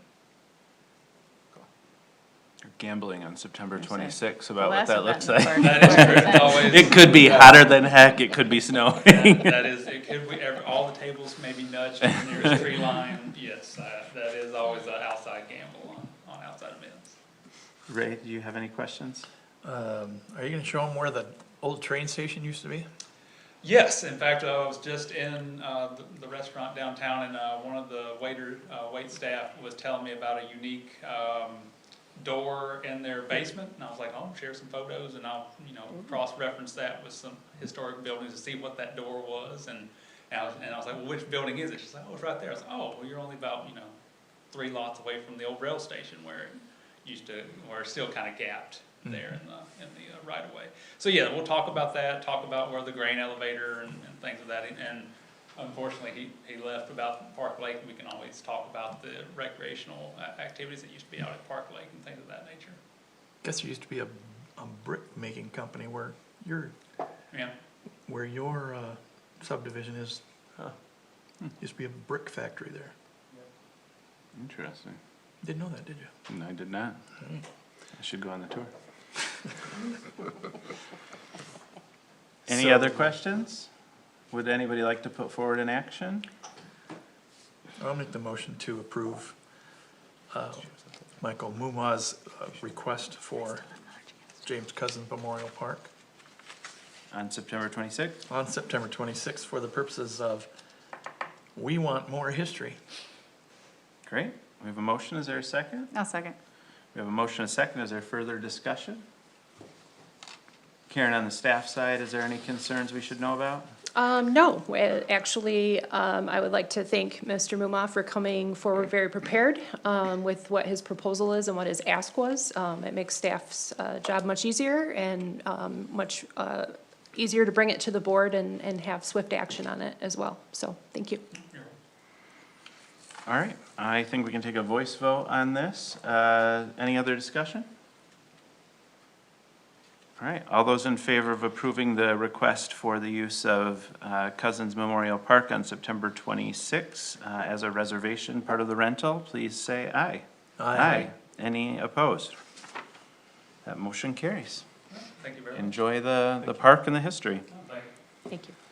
Last item on our agenda for action today is new business items for action, authorizing the distribution of the proposed draft 2026 comprehensive plan. We have Miles back to join us, and Miles, while you were out of the room, I announced your departure, so that cat has left the bag. Oh, boy. He also said some nice things about you. Okay, well, good. I'm glad I wasn't here. But no, it's been great working with you guys, and it's bittersweet, and I think with that being said, this is kind of good timing, because the plan that's before the board tonight is kind of in its final stages, so at least I feel like I'm exiting and kind of teeing you guys up to be in a good place with that exit. So, with that being said, I'll just quickly go over, for folks that are in the room or may not be in the room and watching this, what a comprehensive plan is and kind of like what's going on tonight. A comprehensive plan, also often referred to as a master plan, is required by the Planning Enabling Act. And also mentioned, I believe, in the Zoning Enabling Act. It creates the legal foundation for how zoning can be conducted in the state of Michigan. It's a foundational document and sets forth a plan for this community. With that being said, I want to address kind of two feedback points I've gotten a lot of at our planning commission meetings and just in my travels talking to the public. People are like, wow, there's a lot in this plan for like who's gonna do all this stuff, and then like also some of this is like pretty broad. So the two things to kind of keep in mind with that is, even though the comprehensive plan, master plan, whatever you want to call it, we happen to call it a comprehensive plan in this community, is a plan that is reviewed every 5 years and is required by state statute to be reviewed every 5 years. It is a 20-year plan. It's a 20-year vision. We're looking out 20 years. So with all the various action items and ideas set forth, we, in theory, have 20 years to set forth that vision. So that's why there can be many items, because we have lots of time. Also, some things are very specific, like an action item to update the zoning map. That's a very specific, and there's a zoning map that the Planning Commission's seen. Some of it is broad, like produce a healthy and safe environment for all people. I understand that's broad. We all understand that's broad. The reason that it's broad is because there's likely a grant that will come up in the future, and that grant will reference protecting the environment. And if we keep our language broad, we don't box ourselves out from applying for said grant. And that these grants often require mentions of these things in the comprehensive plan. So there are reasons. Okay, with that being said, for context, we worked with our consultants, Gipple Webster, to prepare a moratorium, or a memorandum. Sorry, a memorandum, to be clear, memorandum. It was an M word, it's okay. in the packet for you all tonight, basically, it does three things. It spells out kind of the key dates that have happened throughout this process, kind of major events throughout the establishment of this comprehensive plan.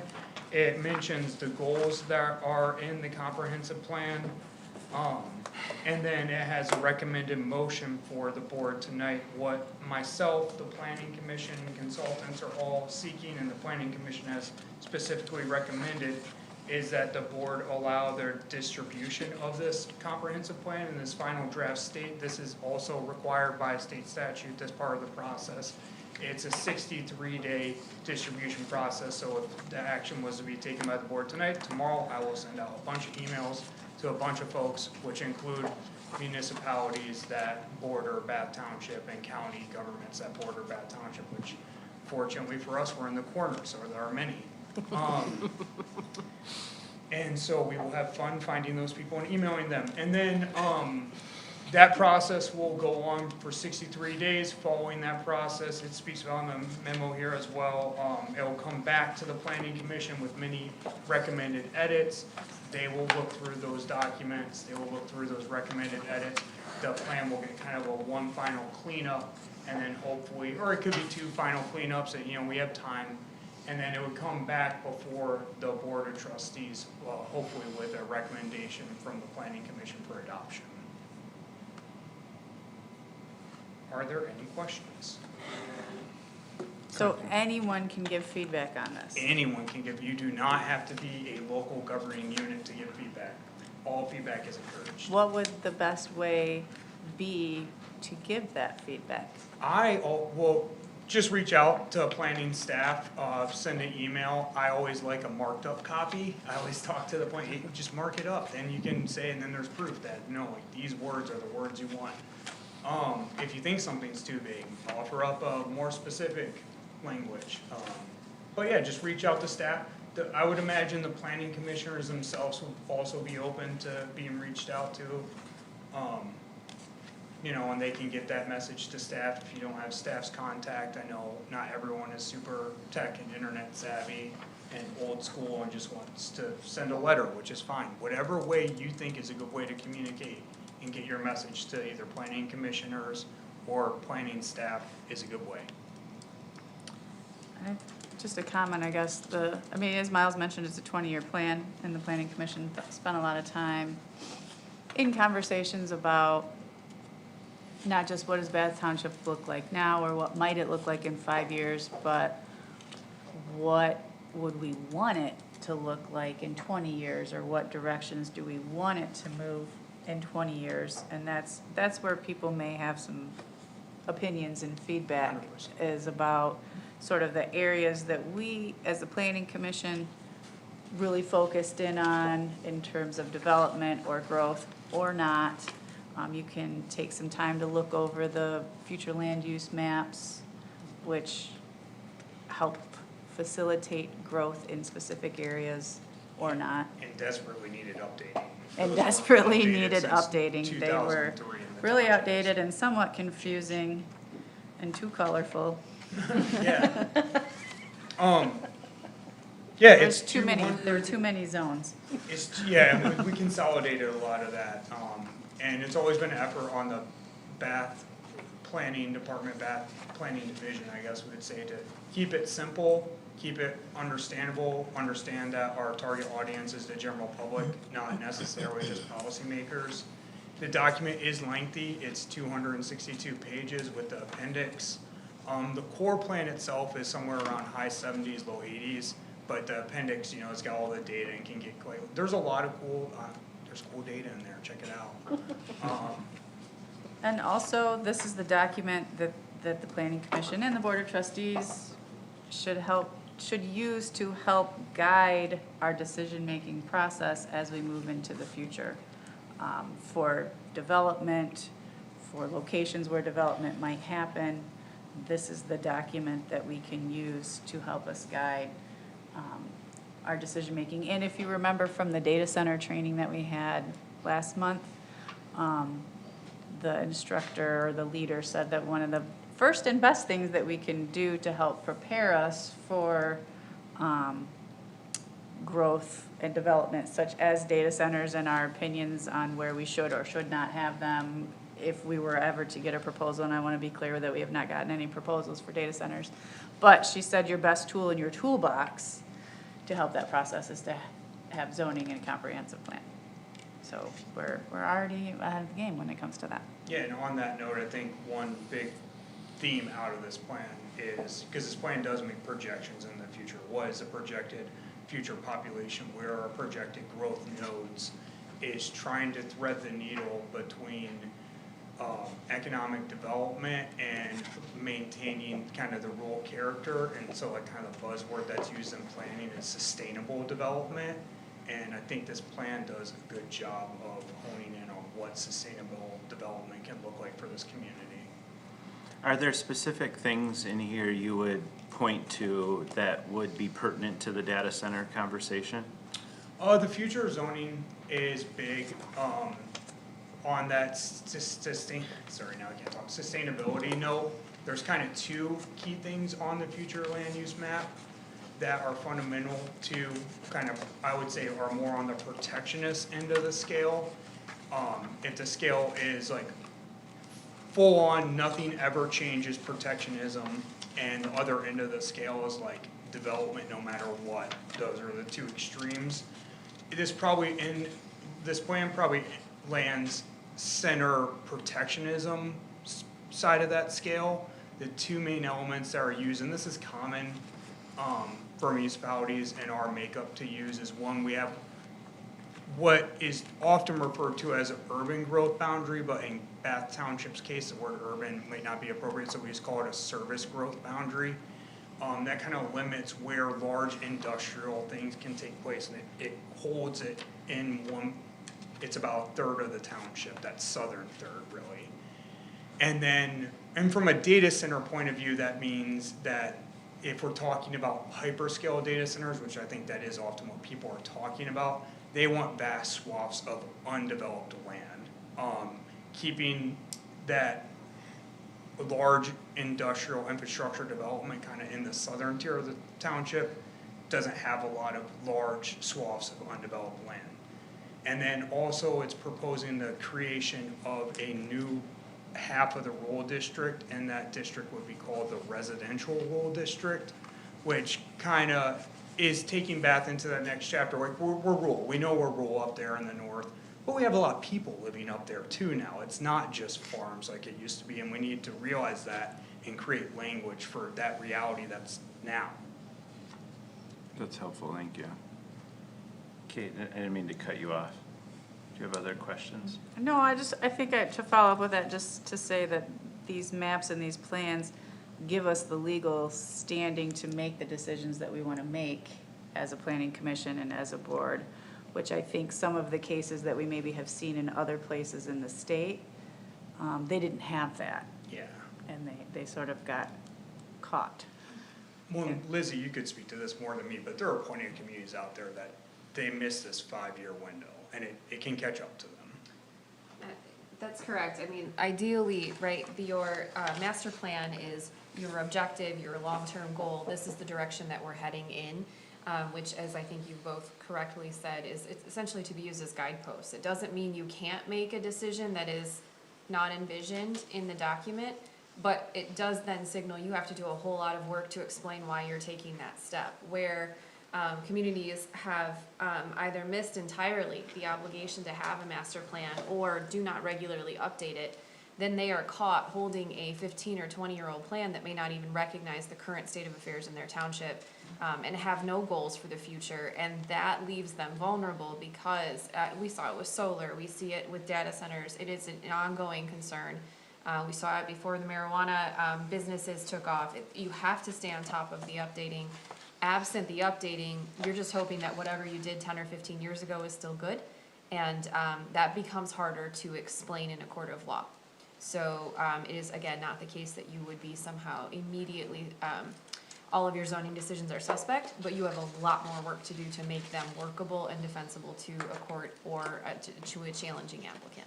So spending the money to do this, even though it was mainly grant money, could potentially save the township significant legal charges down the road, because we've put these pieces in place to protect us for the future. Sorry, Lizzie. Well, I always say we're There'll be we're other happy to be of things. service, There'll be but other we also things. know it's good that you don't need us all the time. Adam, any thoughts, questions from you? I think the only thought I have is like, thank you for highlighting the rural character. That's clearly why a lot of people live here. And when we talk about shifting rural residential, I want people to know like rural residential is like where I live on Clark Road, where our neighbors have hundreds of acres and on one side and our neighbors on the other side have 40 acres. That, we're not talking, Yeah, we're high not- density, Yeah, we're but not just talking because seg- residential is in the name, that it still is maintains that very rural character. Yeah. Thanks, Adam. Ray, anything from you? No, I think Miles covered it rather well. I have a couple of questions, but first, I love that we've labeled an area South Central Bath. I feel like there needs to be some 1990 rap songs about South Central Bath. Economic development plan. Yeah. So my first question, Karen, is to you. So as I mentioned, Miles is leaving us for other waters. Who will do these required activities over the next, 63 days, you said? Yeah. So we will be gathering the input from everyone and then transferring Who's the that. we, though? Everybody here at the township. If comes in an email, if it comes to a board member and they forward it to us or the planning commissions, some members are here tonight. All of this feedback will be gathered by staff. We may look to organize it if we can, and then we will transfer it over to Giffords-Webster. They are the ones that will actually go through line by line, page by page, and make those changes where they make the most sense. I know that there are some people here that will probably say you should change this to this, and somebody else will say you should change it to that. Sometimes it's just gonna be, we're gonna use our best expertise to make the call on some of those changes, but hopefully get a document that comes back for final adoption by the planning commission, then we'll come up to this board for that. So it is going to be a staff effort. Probably everyone that, receives an email or receives comments even at the front desk, or if they're dropped off into the overnight box, that's completely possible for people to do as well. So we're gonna gather that up and then, give it over to the experts for them to make the final changes and then get us a draft back that can be adopted by the township. Who do you envision putting it all together to go to Giffords? I will work with staff, probably one of the interns that works very closely with Miles has been working on this the entire time she's been here, which would be Madison. She's a hometown young lady that is going to law school and will be with us about 10 hours a week. I envision that she will be doing a lot of it and trying to make sense of it so we can communicate it over to So there's still some capacity Giffords. in the department? Yes. Great. Yes. And at a future time, you can tell us about your hiring plan, because that's not what this is about, but I think we're all interested in that. Miles, my question is, I think except for Kate, this is probably the first time the board members have seen this plan. Is this also our time to give feedback, or does that come later? It sort of feels real baked in.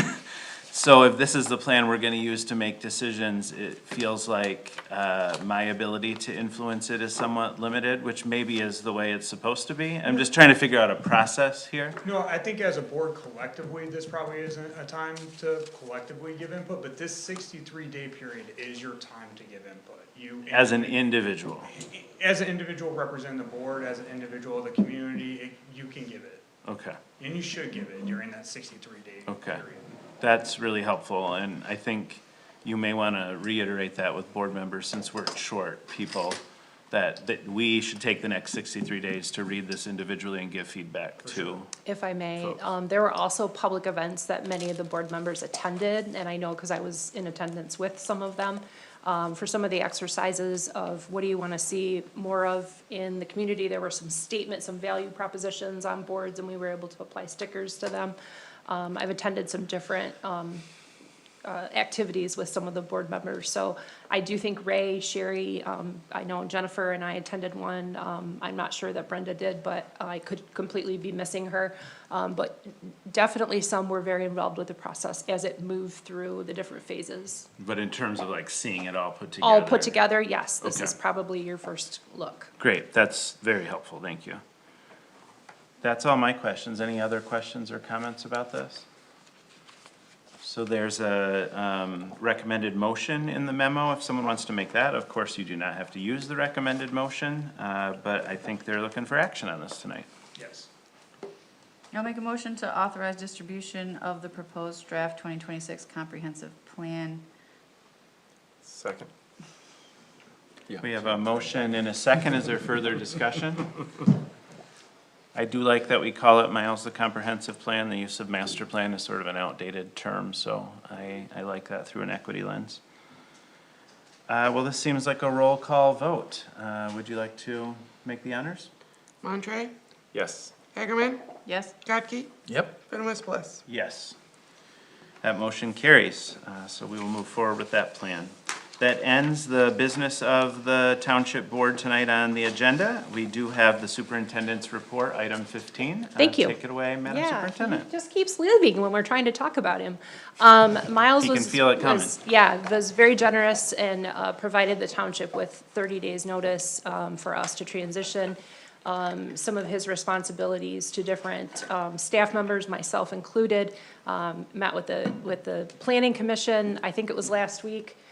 Great meeting, great feedback on the momentum and the expertise, the level of expertise that what I could read from the planning commission was they were very pleased with Miles as a planner for this township over the last several years, that he's created a momentum that they would like to continue. They really put the pressure on me, which challenge accepted, to get that next great hire, so that we don't lose any of that momentum and we keep making the strides that we've made with Miles.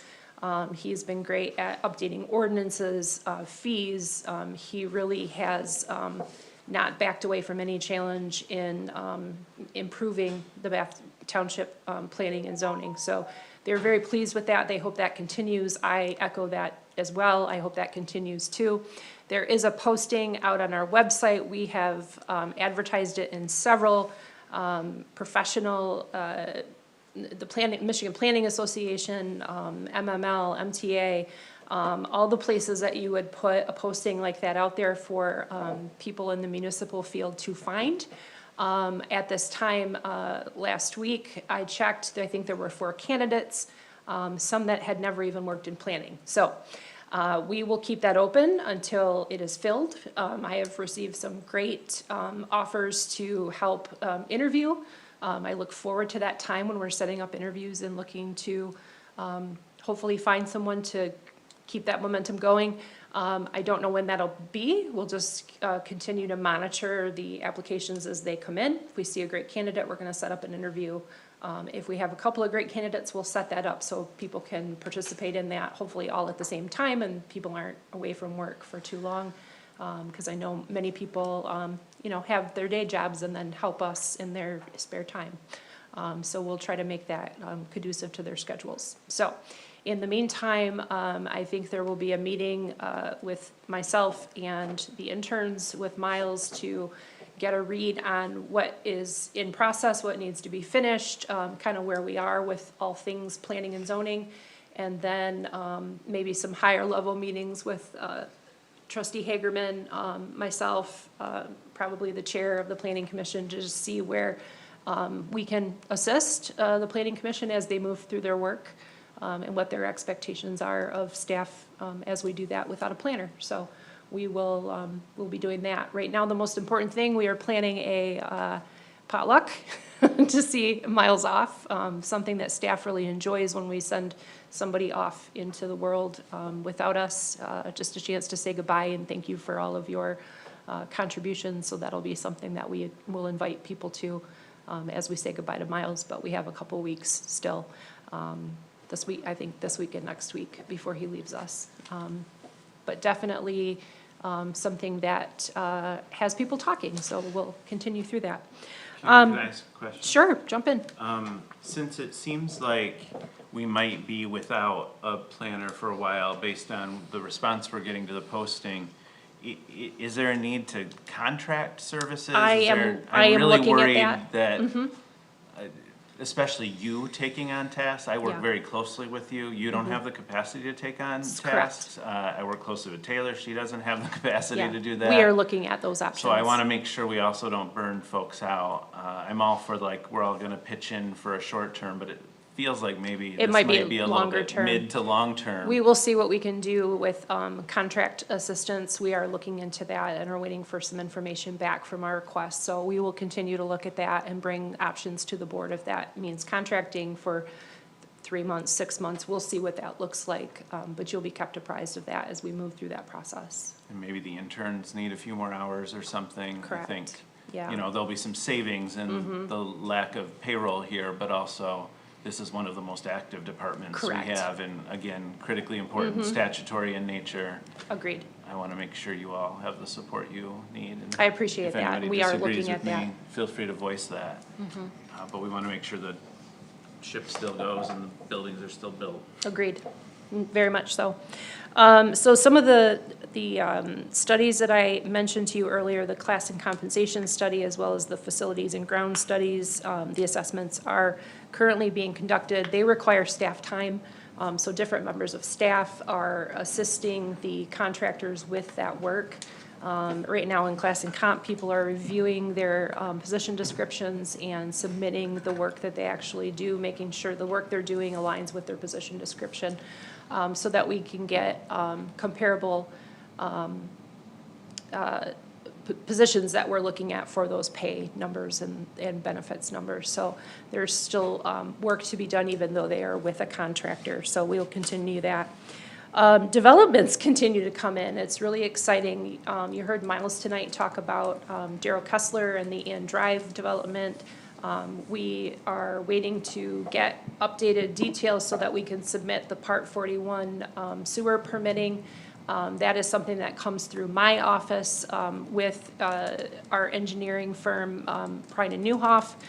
We submit to the state for the permit for that work. And so it might seem really strange, but I touch a part of that, and we have to submit that to the state and then wait for a response. So it takes a lot of people's time and energy to pull those plans together and then submit the plan to the state so that they can review it and then approve or deny it with, you know, it could come to us with, you have to change this to meet this standard. But those things can take time in the development process. Probably not something when people see, oh, they were making all this headway. The plan stalled in part because Mr. Kessler took some time to decide if he wanted to move forward with that. And then when he did decide to do that, now we're in a phase where the sewer engineering work needs to be looked at by the state. So developments always have a kind of hurry up and wait. So we are walking through that process with Mr. Kessler and his business to make sure that that goes well. But I've seen some talk out there on Facebook about what happened to it, but it was stalled for a while, but you should see things moving along. So we will continue to keep people updated. I met with a couple of groups recently. The treasurer and I met with our bonding council. We have a bonding advisor and a bonding law firm that we work with. Mr. Supervisor, you took part in that meeting with the treasurer and I, and it is talking about how do we educate the board about what needs to be done, and then what are some of the formal, more like resolutions and the numbers part of it that we bring to you for approval. We will continue to do that as we move through the fall into the winter. And hopefully we will be finalizing those things early 2027. So it is a 4 to 6 month process. We've kind of been talking about it as we've moved through Chandler Road and some of Webster Road. Some of the work that we're doing in the area can be combined so that we can recoup some of the direct costs that we've paid with township funds directly. So there will be an educational process that we will try to walk through with you so that you understand what we're doing, and then committing us to those bonds But we have experts that help us in those areas, so that work will continue, and that does take time for staff to work through with bond counsel and with our bond advisor. I also met with the Clinton County Road Commission. Doug Steffen, the director there, and Jake Perkins came over. They have shared with me a very large document that they're going to transmit to me electronically. It includes PACER ratings, which is the rating of each road in the township, and what you hope for is a 7 or above. We do have some that are 6s and 5s, and we will take a look at those as we talk about funding and paying either for that improved work out of general funds, or if we decide to put a millage out in the community. It can also include the new, I think they're calling it neighborhood road funding initiative. They're still trying to understand how that money is going to work. It's going to come, and I think how it's going to operate is that any money received in 2026 will be utilized in 2027. Money collected in 27, of course, for 28. So it is going to be a new process, but we can anticipate, we receive about $115,000 currently in road share funding, and that we can anticipate that to double. So we're probably looking at about $230,000 of that money to be used here for road improvements. Is that the marijuana money? Yes. Okay. Yes. And do we get to say how that money is used? Yes. Or is it just used here in Bath Township? No, we will have a say in We how will have that money say in is that. used. How does that process work? We currently, with our cost share, we're given about $115,000 every year. We also have an opportunity to say how that money is used as well. So we decide the project. There may be some stipulations, you can use it on this road, but not these types of roads. I anticipate that it'll come with some stipulations about how it's to be used, and then we will provide feedback to the Clinton County Road Commission about how we would like that to be used. How does the township decide? We don't have a road committee anymore, do we? We still have members that are interested in participating in that process. We don't have the number that we had before. I think we had 5 to 7 people before, but we have, I think, 3 to 5 at this time. So we will call upon them when we receive word, which is usually occurs in October, November. We get our projects for the next year. Do we have to, we don't appoint No. anymore? We don't? I do, Okay, okay. for that Oh, group. that's right. I remember. So I'll call upon them to come meet with me and talk about those projects, and then put forth a recommendation that will come here to you. For the record, road projects always come to this body. You've approved them for years. Even when we had a road committee, those recommendations came to this body. I don't make those decisions. I have input, they had input, you have input. Al was a very strong proponent of roads and had very strong feelings about how some of those monies should be used. John Reich, sitting here, the chair of the Planning Commission, is also one of those people that's sat to that group for a very long time, and I think is still willing to do that. So we do have feedback and input on our road projects, and of course, try to make sure that we're putting our money to the roads that need it the most when we have the appropriate funding for a road project. So, of course, if somebody recommended, let's pave Drumheller, we didn't have that kind of money, always out to Al's dismay, but we have another project, maybe that's $250,000, and we knew that we could get that year with our $300,000, we would pick up a project like that. So. But I do want for the public's information to know that those projects have always come through this board and have been approved by this body. With the current cost share money from the road commission, we had to put our money in to access it. Is that the case with this new money too? I can't say that for sure. I don't have a full understanding of that, but it sounds like there is some cost share. For some of it, yes. So that obviously affects Correct. the budget as we were Correct. just discussing. So if we just zeroed out our road budget, then We'd not get any of would the cost share money, potentially be at least in losing the way out on that the Yeah, cost I share will money work from with the Doug county. to better understand that.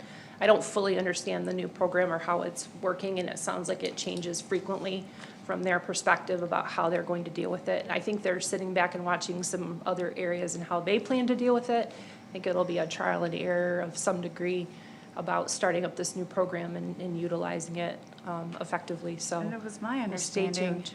well, at least back in February, when they were presenting it at the road commission, that it was a big question mark as to how much money they were going to Correct. I think that actually is have, still an because unknown. It's money generated all through Correct. 2026, which is And it could be the still happening. preliminary numbers have indicated that we could be in line for twice of what our old road sharing was, but I'm gonna guess that it's a preliminary base estimate, and that if more comes our way, then we would, see the benefits of additional funds. Well, isn't it, Lizzie, the tax held up in court right now?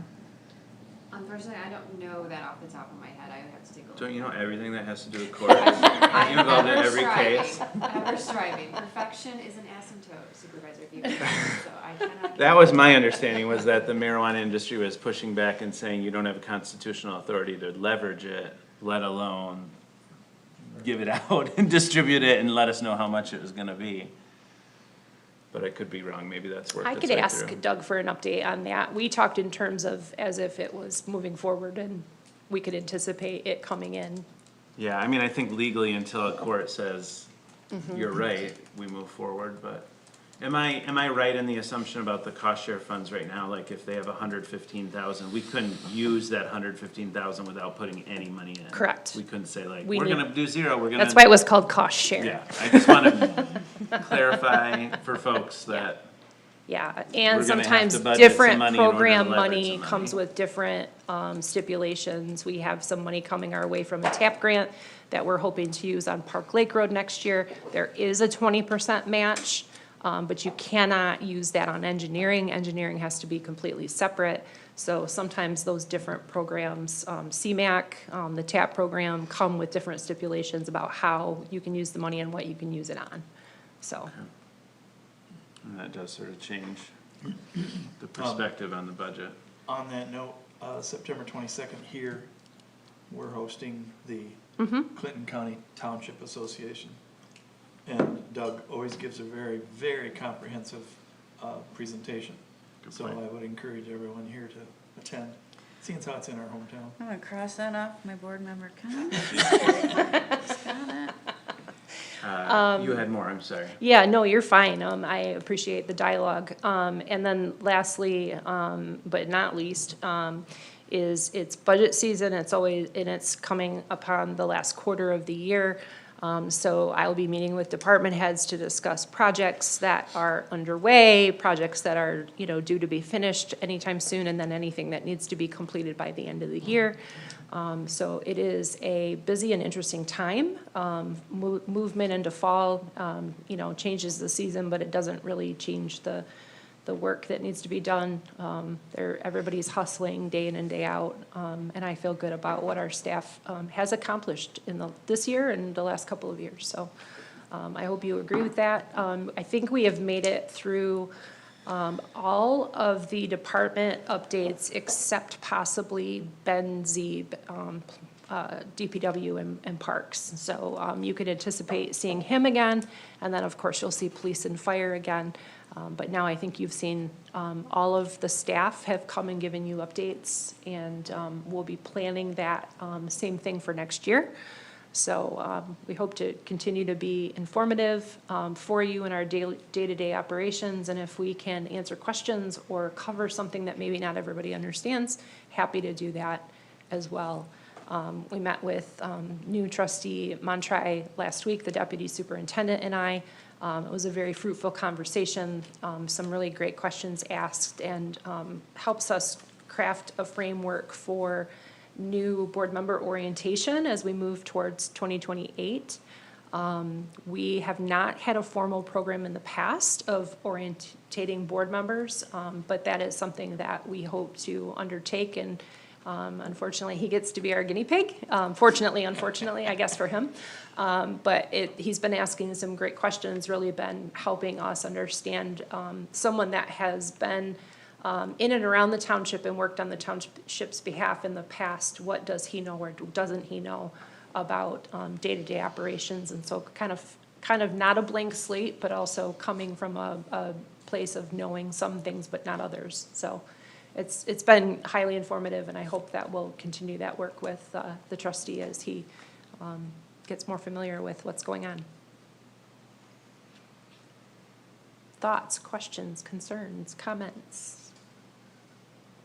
Thank you. You're welcome. It was very informative. Yeah, there's a lot going on right now. So you're Definitely. thinking the departmental updates are once per year?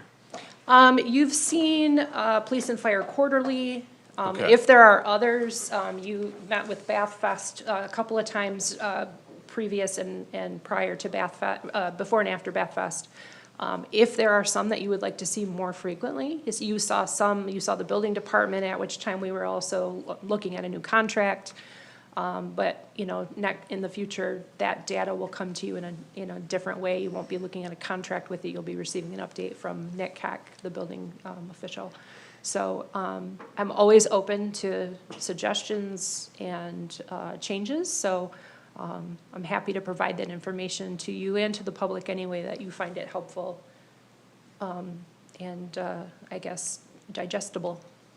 I mean, I'd advocate for semi-annually. Okay. I don't know how other board members feel. I think Thinking the same thing. every 6 months is, I mean, what you have set up for quarterly for other folks, I think, is great. But, you know, a lot happens in 6 months. Definitely. And I found every single presentation interesting. I've learned something at every single one. I've had lots of questions. I just think it's a great opportunity for staff to show off the great work that they're doing and their talents, and also us to be better informed when we make decisions. Of course. Thank you. I'll take for that into everything. consideration. Thank you. Any other questions?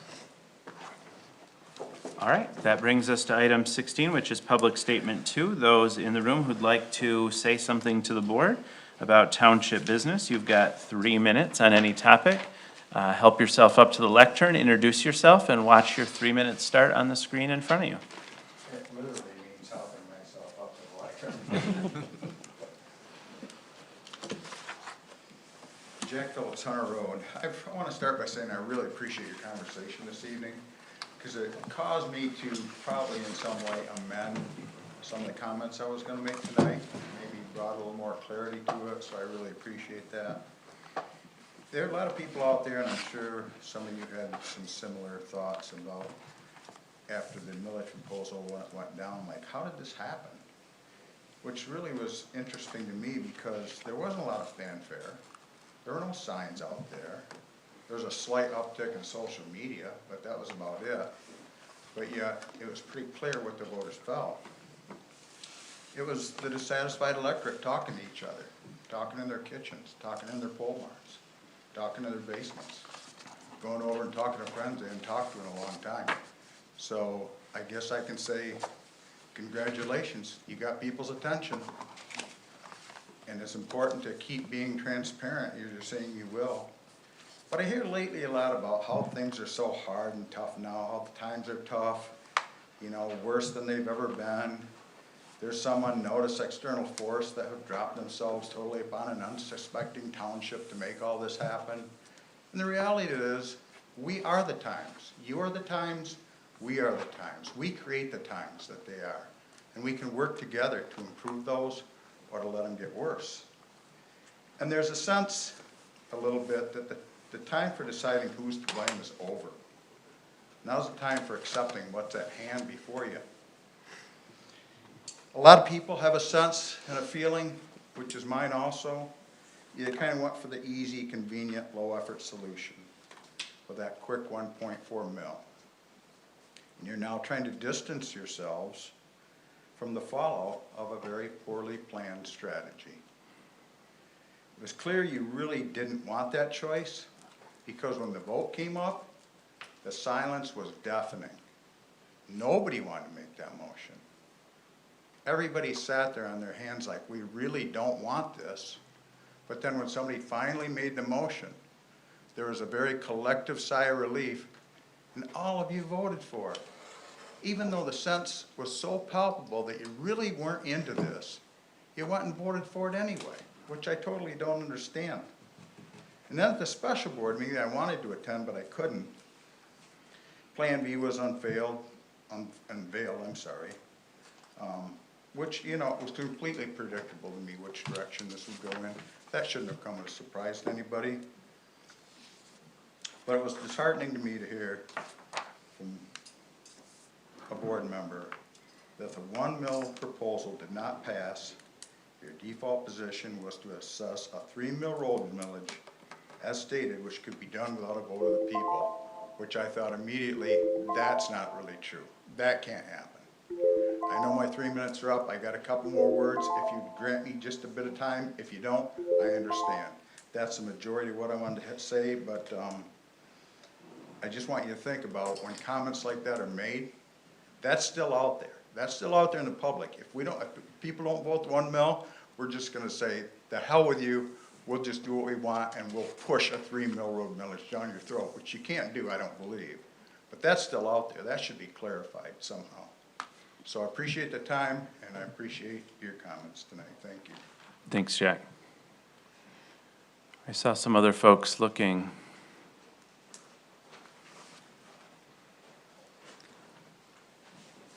Tyler Spear and Drive.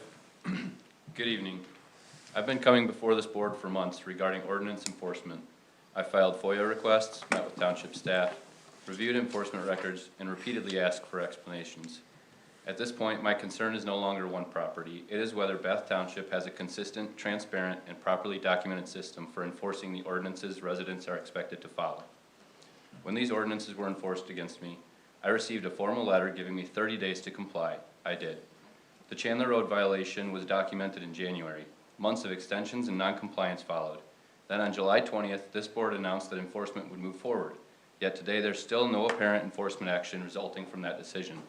Per Karen, last Monday, even the meeting with the property owner and legal counsel has not been scheduled. So what did moving forward with enforcement actually mean? Because nearly a month later, we appear to be in the same place we were on July 20th. Eventually, we're working on it, stops being a timeline.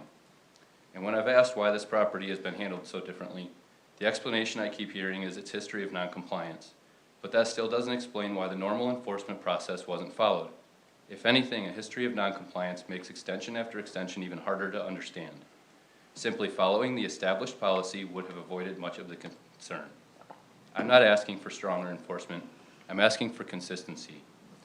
Discretion has a legitimate place in enforcement, but discretion cannot become a substitute for consistency.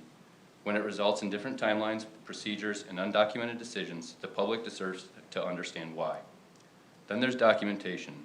During my June meeting with Superintendent, she acknowledged concerns with Rogers BS&A documentation and discussed additional training in regular meetings.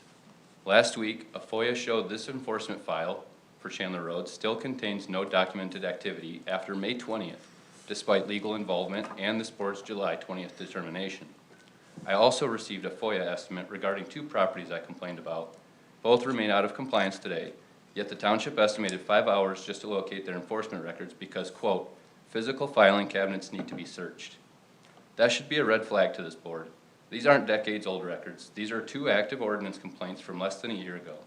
If it takes 5 hours and a search through physical filing cabinets just to determine what enforcement occurred, then I think this board needs to ask whether it has adequate system for tracking complaints, deadlines, extensions, and enforcement actions in the first place. And as Bath Township develops ordinances intended to protect this community from developments such as data centers, that administrative infrastructure matters. An ordinance is only as effective as the township's ability to consistently document and enforce it. I'm asking this board for the same things I've asked for from the beginning: consistency, transparency, and accountability.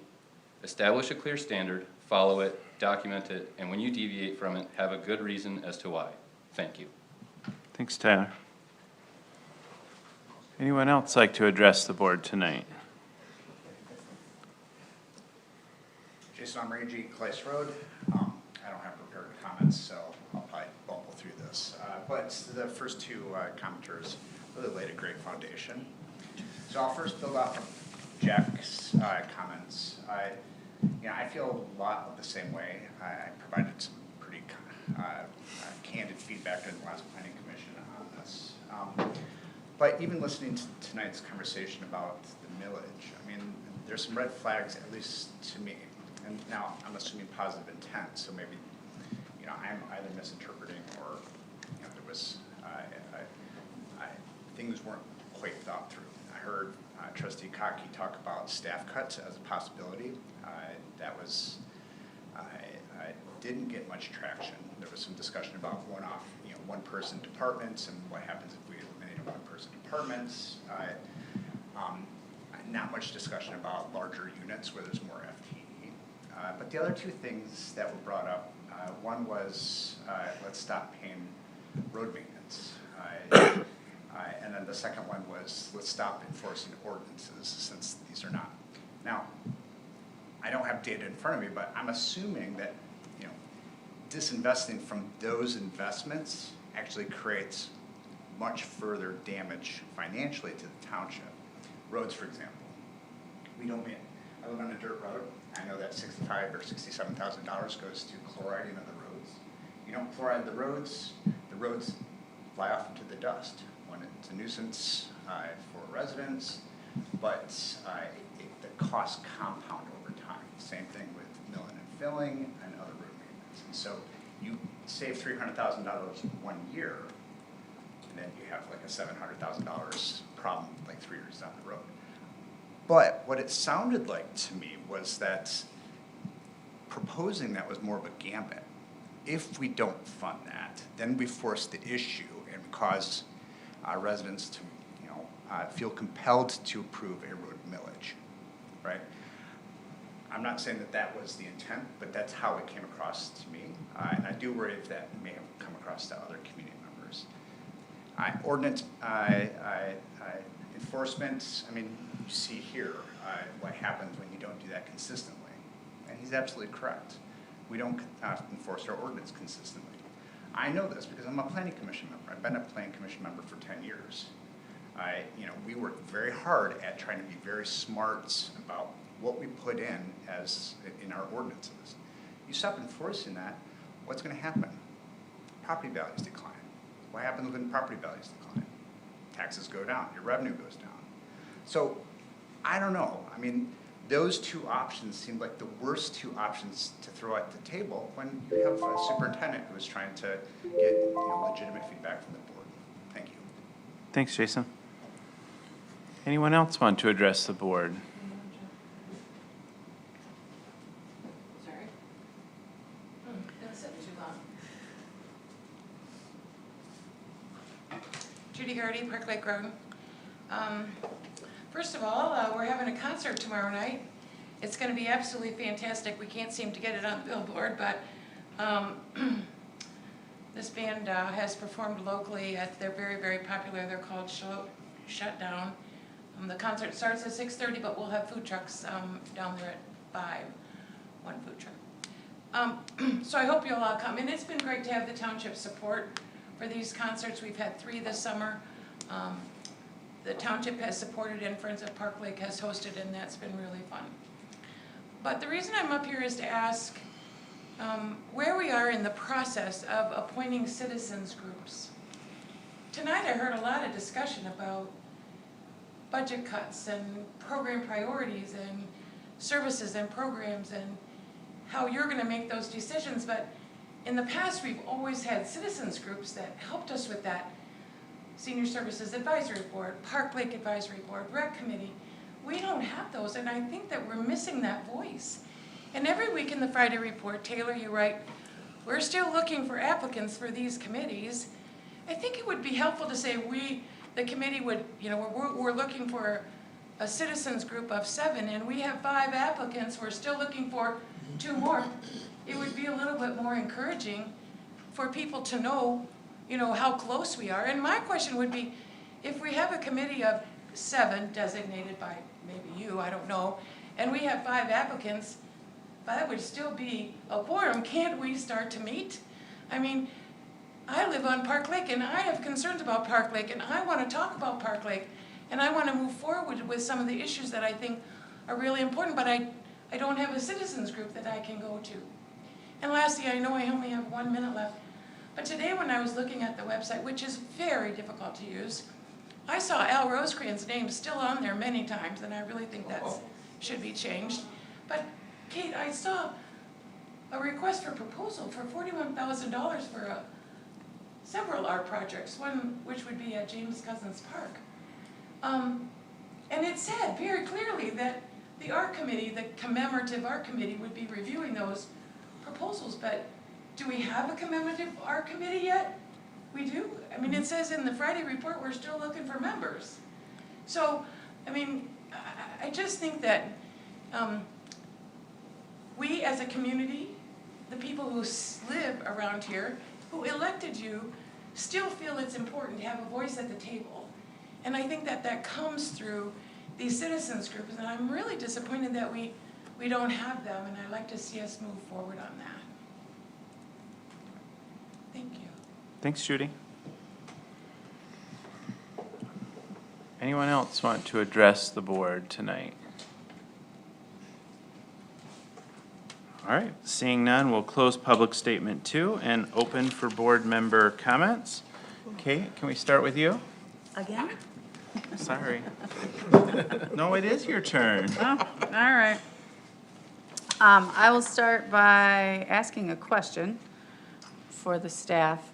I have on my calendar September 8th for both this meeting postponed from Labor Day and also Planning Commission. Which one is it? Miles sent an email about that today. Oh, well, I guess I haven't seen that. Okay. Which one is it? Board. Board, okay. Planning Commission will be rescheduled. Okay, thank you. That answers question number 1. Then, secondly, I will give an update on the art committee since Judy brought it up. The art committee has met. I did give an update, I think, in July, at one of our July meetings, like on the committee update section of the meeting agenda. We have made the request. We're waiting for proposals to come in, at which time the art committee will meet again and review those proposals if somebody is still interested in joining the committee. It's myself, it's Karen, it's some members from the community, including Michael Muma, who was here earlier presenting. There are still some spots for that, so I believe that's why Taylor's keeping it in there, but the committee, due to the timelines that we're working under, has already started. Let's see. I guess I want to address maybe a couple comments about our role balancing transparency of our process versus making it look like we don't know what we're doing ahead of time when we come in to have these conversations. Like, I sort of believe we should be having these conversations in the public forum and not having them behind the scenes ahead of time, even one-on-one, which of course wouldn't be a violation of the Open Meetings Act, but I think that we owe it to the public to conduct this process live, real time, and in a public forum. And I suppose if that gives the impression that we didn't know what we were doing or hadn't made up our mind ahead of time, I think I'm okay with that. Because truly, I hadn't made up my mind ahead of time. Because I wanted to have the dialogue with our Board of Trustees in a transparent way, because I think that's what our job really is. And I know, I think I said at the special meeting, I don't know where I want to go, and that was a true statement. But working through and talking through the options got us there. So there's that. And then the responding to the 3 mills, which I mentioned, which got greatly misconstrued. And I only made that comment because I was responding to another Facebook comment. I think I've learned my lesson on that. But nonetheless, my comment was that that is exactly what we were not planning to do. It is an option that is legally afforded to us. We learned about it when we were doing part of our training of revenue generation options, both here in the township and then also at the MTA conference. Some of us went to some sessions about revenue generation. It came up there as well. It's not a secret. But I don't think that it's anything that we have ever put out on the table thus far. It hasn't gotten any serious traction at all in any of our comments.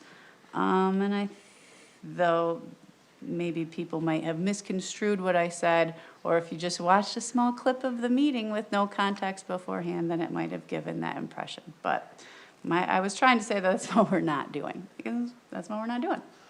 And I think that's it for me. Oh, I was gonna mention, but Ray mentioned it, there is the Clinton County Township Officers Association meeting here on the 15th that Bath is hosting. I've gone to some of these with Ryan and with Ray, and we've gone to the other municipalities around the county, which is always fun. It's been a long time since I've been to Elsie. And so we made the trip up to Elsie last year, and where else did we go? I don't remember. I went to Riley. Yeah, I missed the Riley one, but anyway. I want to emphasize, I went. Nobody else did. Bath Township is hosting this time, so I hope that the majority of our board can be there and trustees can be there, just to meet these other people who are doing similar things throughout the county. It's And quite have some good informative. conversations, and there's gonna be some presentations as well. And that was it. I guess I'd like to start by saying thank you for having a transparent and open budget conversation. I don't know how other people have budget conversations in their homes, but in our home, when we have budget conversations, we talk about the things that can be cut, the things that we're unwilling to cut, the things that we could increase on, and how those all fit together. So in my mind, not talking about things that would be cut would be both a disservice to the conversation and a pretending that something that is there isn't there. So I think that is 100% part of how a functional budget conversation should be, especially when we're talking about over either cutting funds, like to not talk about cutting funds or cutting things without, when we're cutting funds or we're trying to save funds, seems both disingenuous and unrealistic. So thank you all for that budget conversation. I'd like to thank Taylor and Karen for meeting. I'm happy to be the guinea pig. So it's enjoyable. Thank you for your efforts, and thank you to this board and past board members as well, some who are in this room, for working to professionalize this township over time. It's, professionalizing organizations and entities isn't something that happens easily or quickly. So as someone who has been here for almost 2 decades, it's noticeable, and I appreciate that.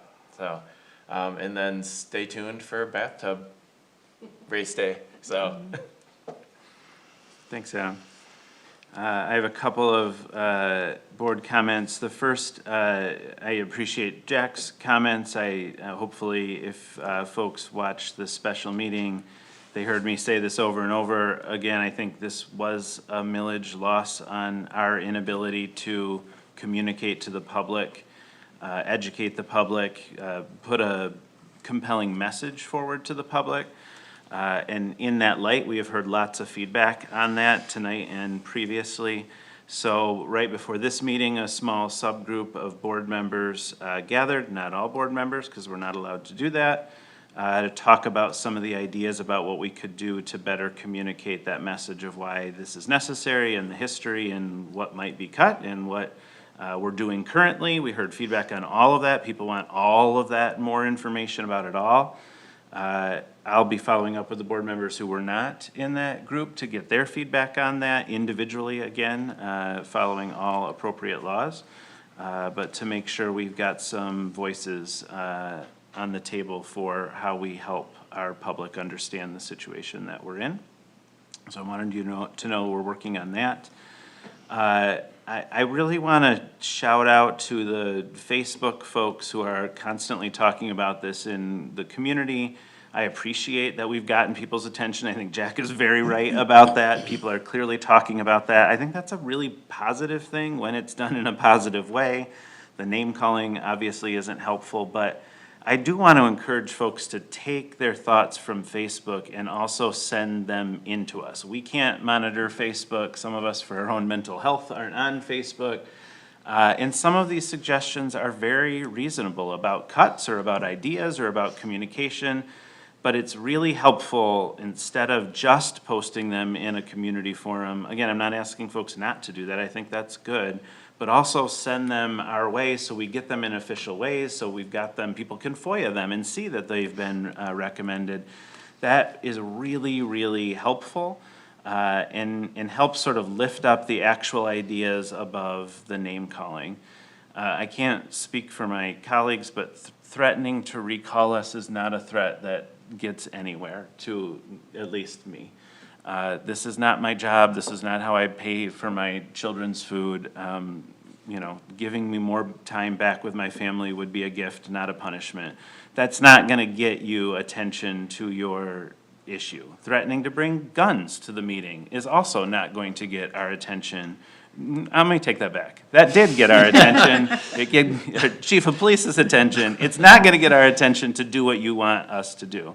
Remember, every time you as a citizen, every time we as board members put out an idea, there's another citizen who feels the opposite way and is putting the opposite idea out, or another board member who's putting the opposite idea out. And so just because we're not doing what you individually say doesn't mean we're not listening. So I just want to be clear about that. We are listening, we're hearing you, but again, putting your thoughts into these formalized methods is much better for us to take them all in than just putting them on a community page. Again, continue the discourse in the community. I think that's healthy and helpful, but send it our way too so we can actually collect it all and move on that. And that includes criticism of us as of our decisions. You heard some of it tonight. That's all part of the gig, and you know, when done without name calling, it's very welcome. So I would encourage folks, again, send us emails, send us phone calls, call the township office, talk to the folks out front and give that feedback. It is our job to take it in, and we welcome it. Hopefully you have seen, at least on the videos, Taylor has been putting our contact information in the video posting every week. So if you're watching the video and you're like, I hate that Ryan, I don't like what he's saying, my email is right there for you to contact us. My phone number is right there. If you love what I'm saying, contact is right there. But we're trying to put that out as much as possible. So it's frustrating when folks say we're not doing things transparently or we're taking no feedback. To be very honest, we get very little public feedback. We get very little public feedback at the podium. Thanks for everyone who did that tonight. At least I get very few actual emails to me suggesting this, giving me feedback, criticizing me. There just aren't a lot of emails or formal communication. So again, I just want to hit this mention hard. Because we don't get much, when you send us messages, it has an outsized impact on how we feel about issues. So it's an opportunity for folks to really weigh in and be heard. So again, thanks for the discourse. I think it's healthy and helpful. Also send it some formal ways our way. And lastly, it's about time for another election. If you haven't registered to vote, register to vote. Luckily, we have new laws in the state that you can register on the day of, but I think it's helpful to register now. Sign up for your permanent mail-in list and get your ballot mailed to you. There's just so many opportunities because there's so much in the ballot, including our millage, regardless of how you feel about it, but also every possible person in our state government and federal government, at least representing Michigan, are up for election. So it's a very, very critical election. If you're not registered to vote, please register to vote and then come out and vote in November. That's it for me. I'm fully informed now from the three of you. Thank you. I don't have too much to say other than thank you for the comments, and keep them up. Thanks, Ray. Before we adjourn, I'll just remind folks what you've already heard today. Our next meeting is September 8th. That is a deviation because of the holiday. That is a Tuesday, not a Monday. Please join us in this room or live streaming September 8th at 6 p.m. With that, I'd entertain a motion to adjourn. Make a motion to adjourn. Second. We have a motion and a second. Any discussion? Seeing none, all those in favor of adjournment say aye. Aye.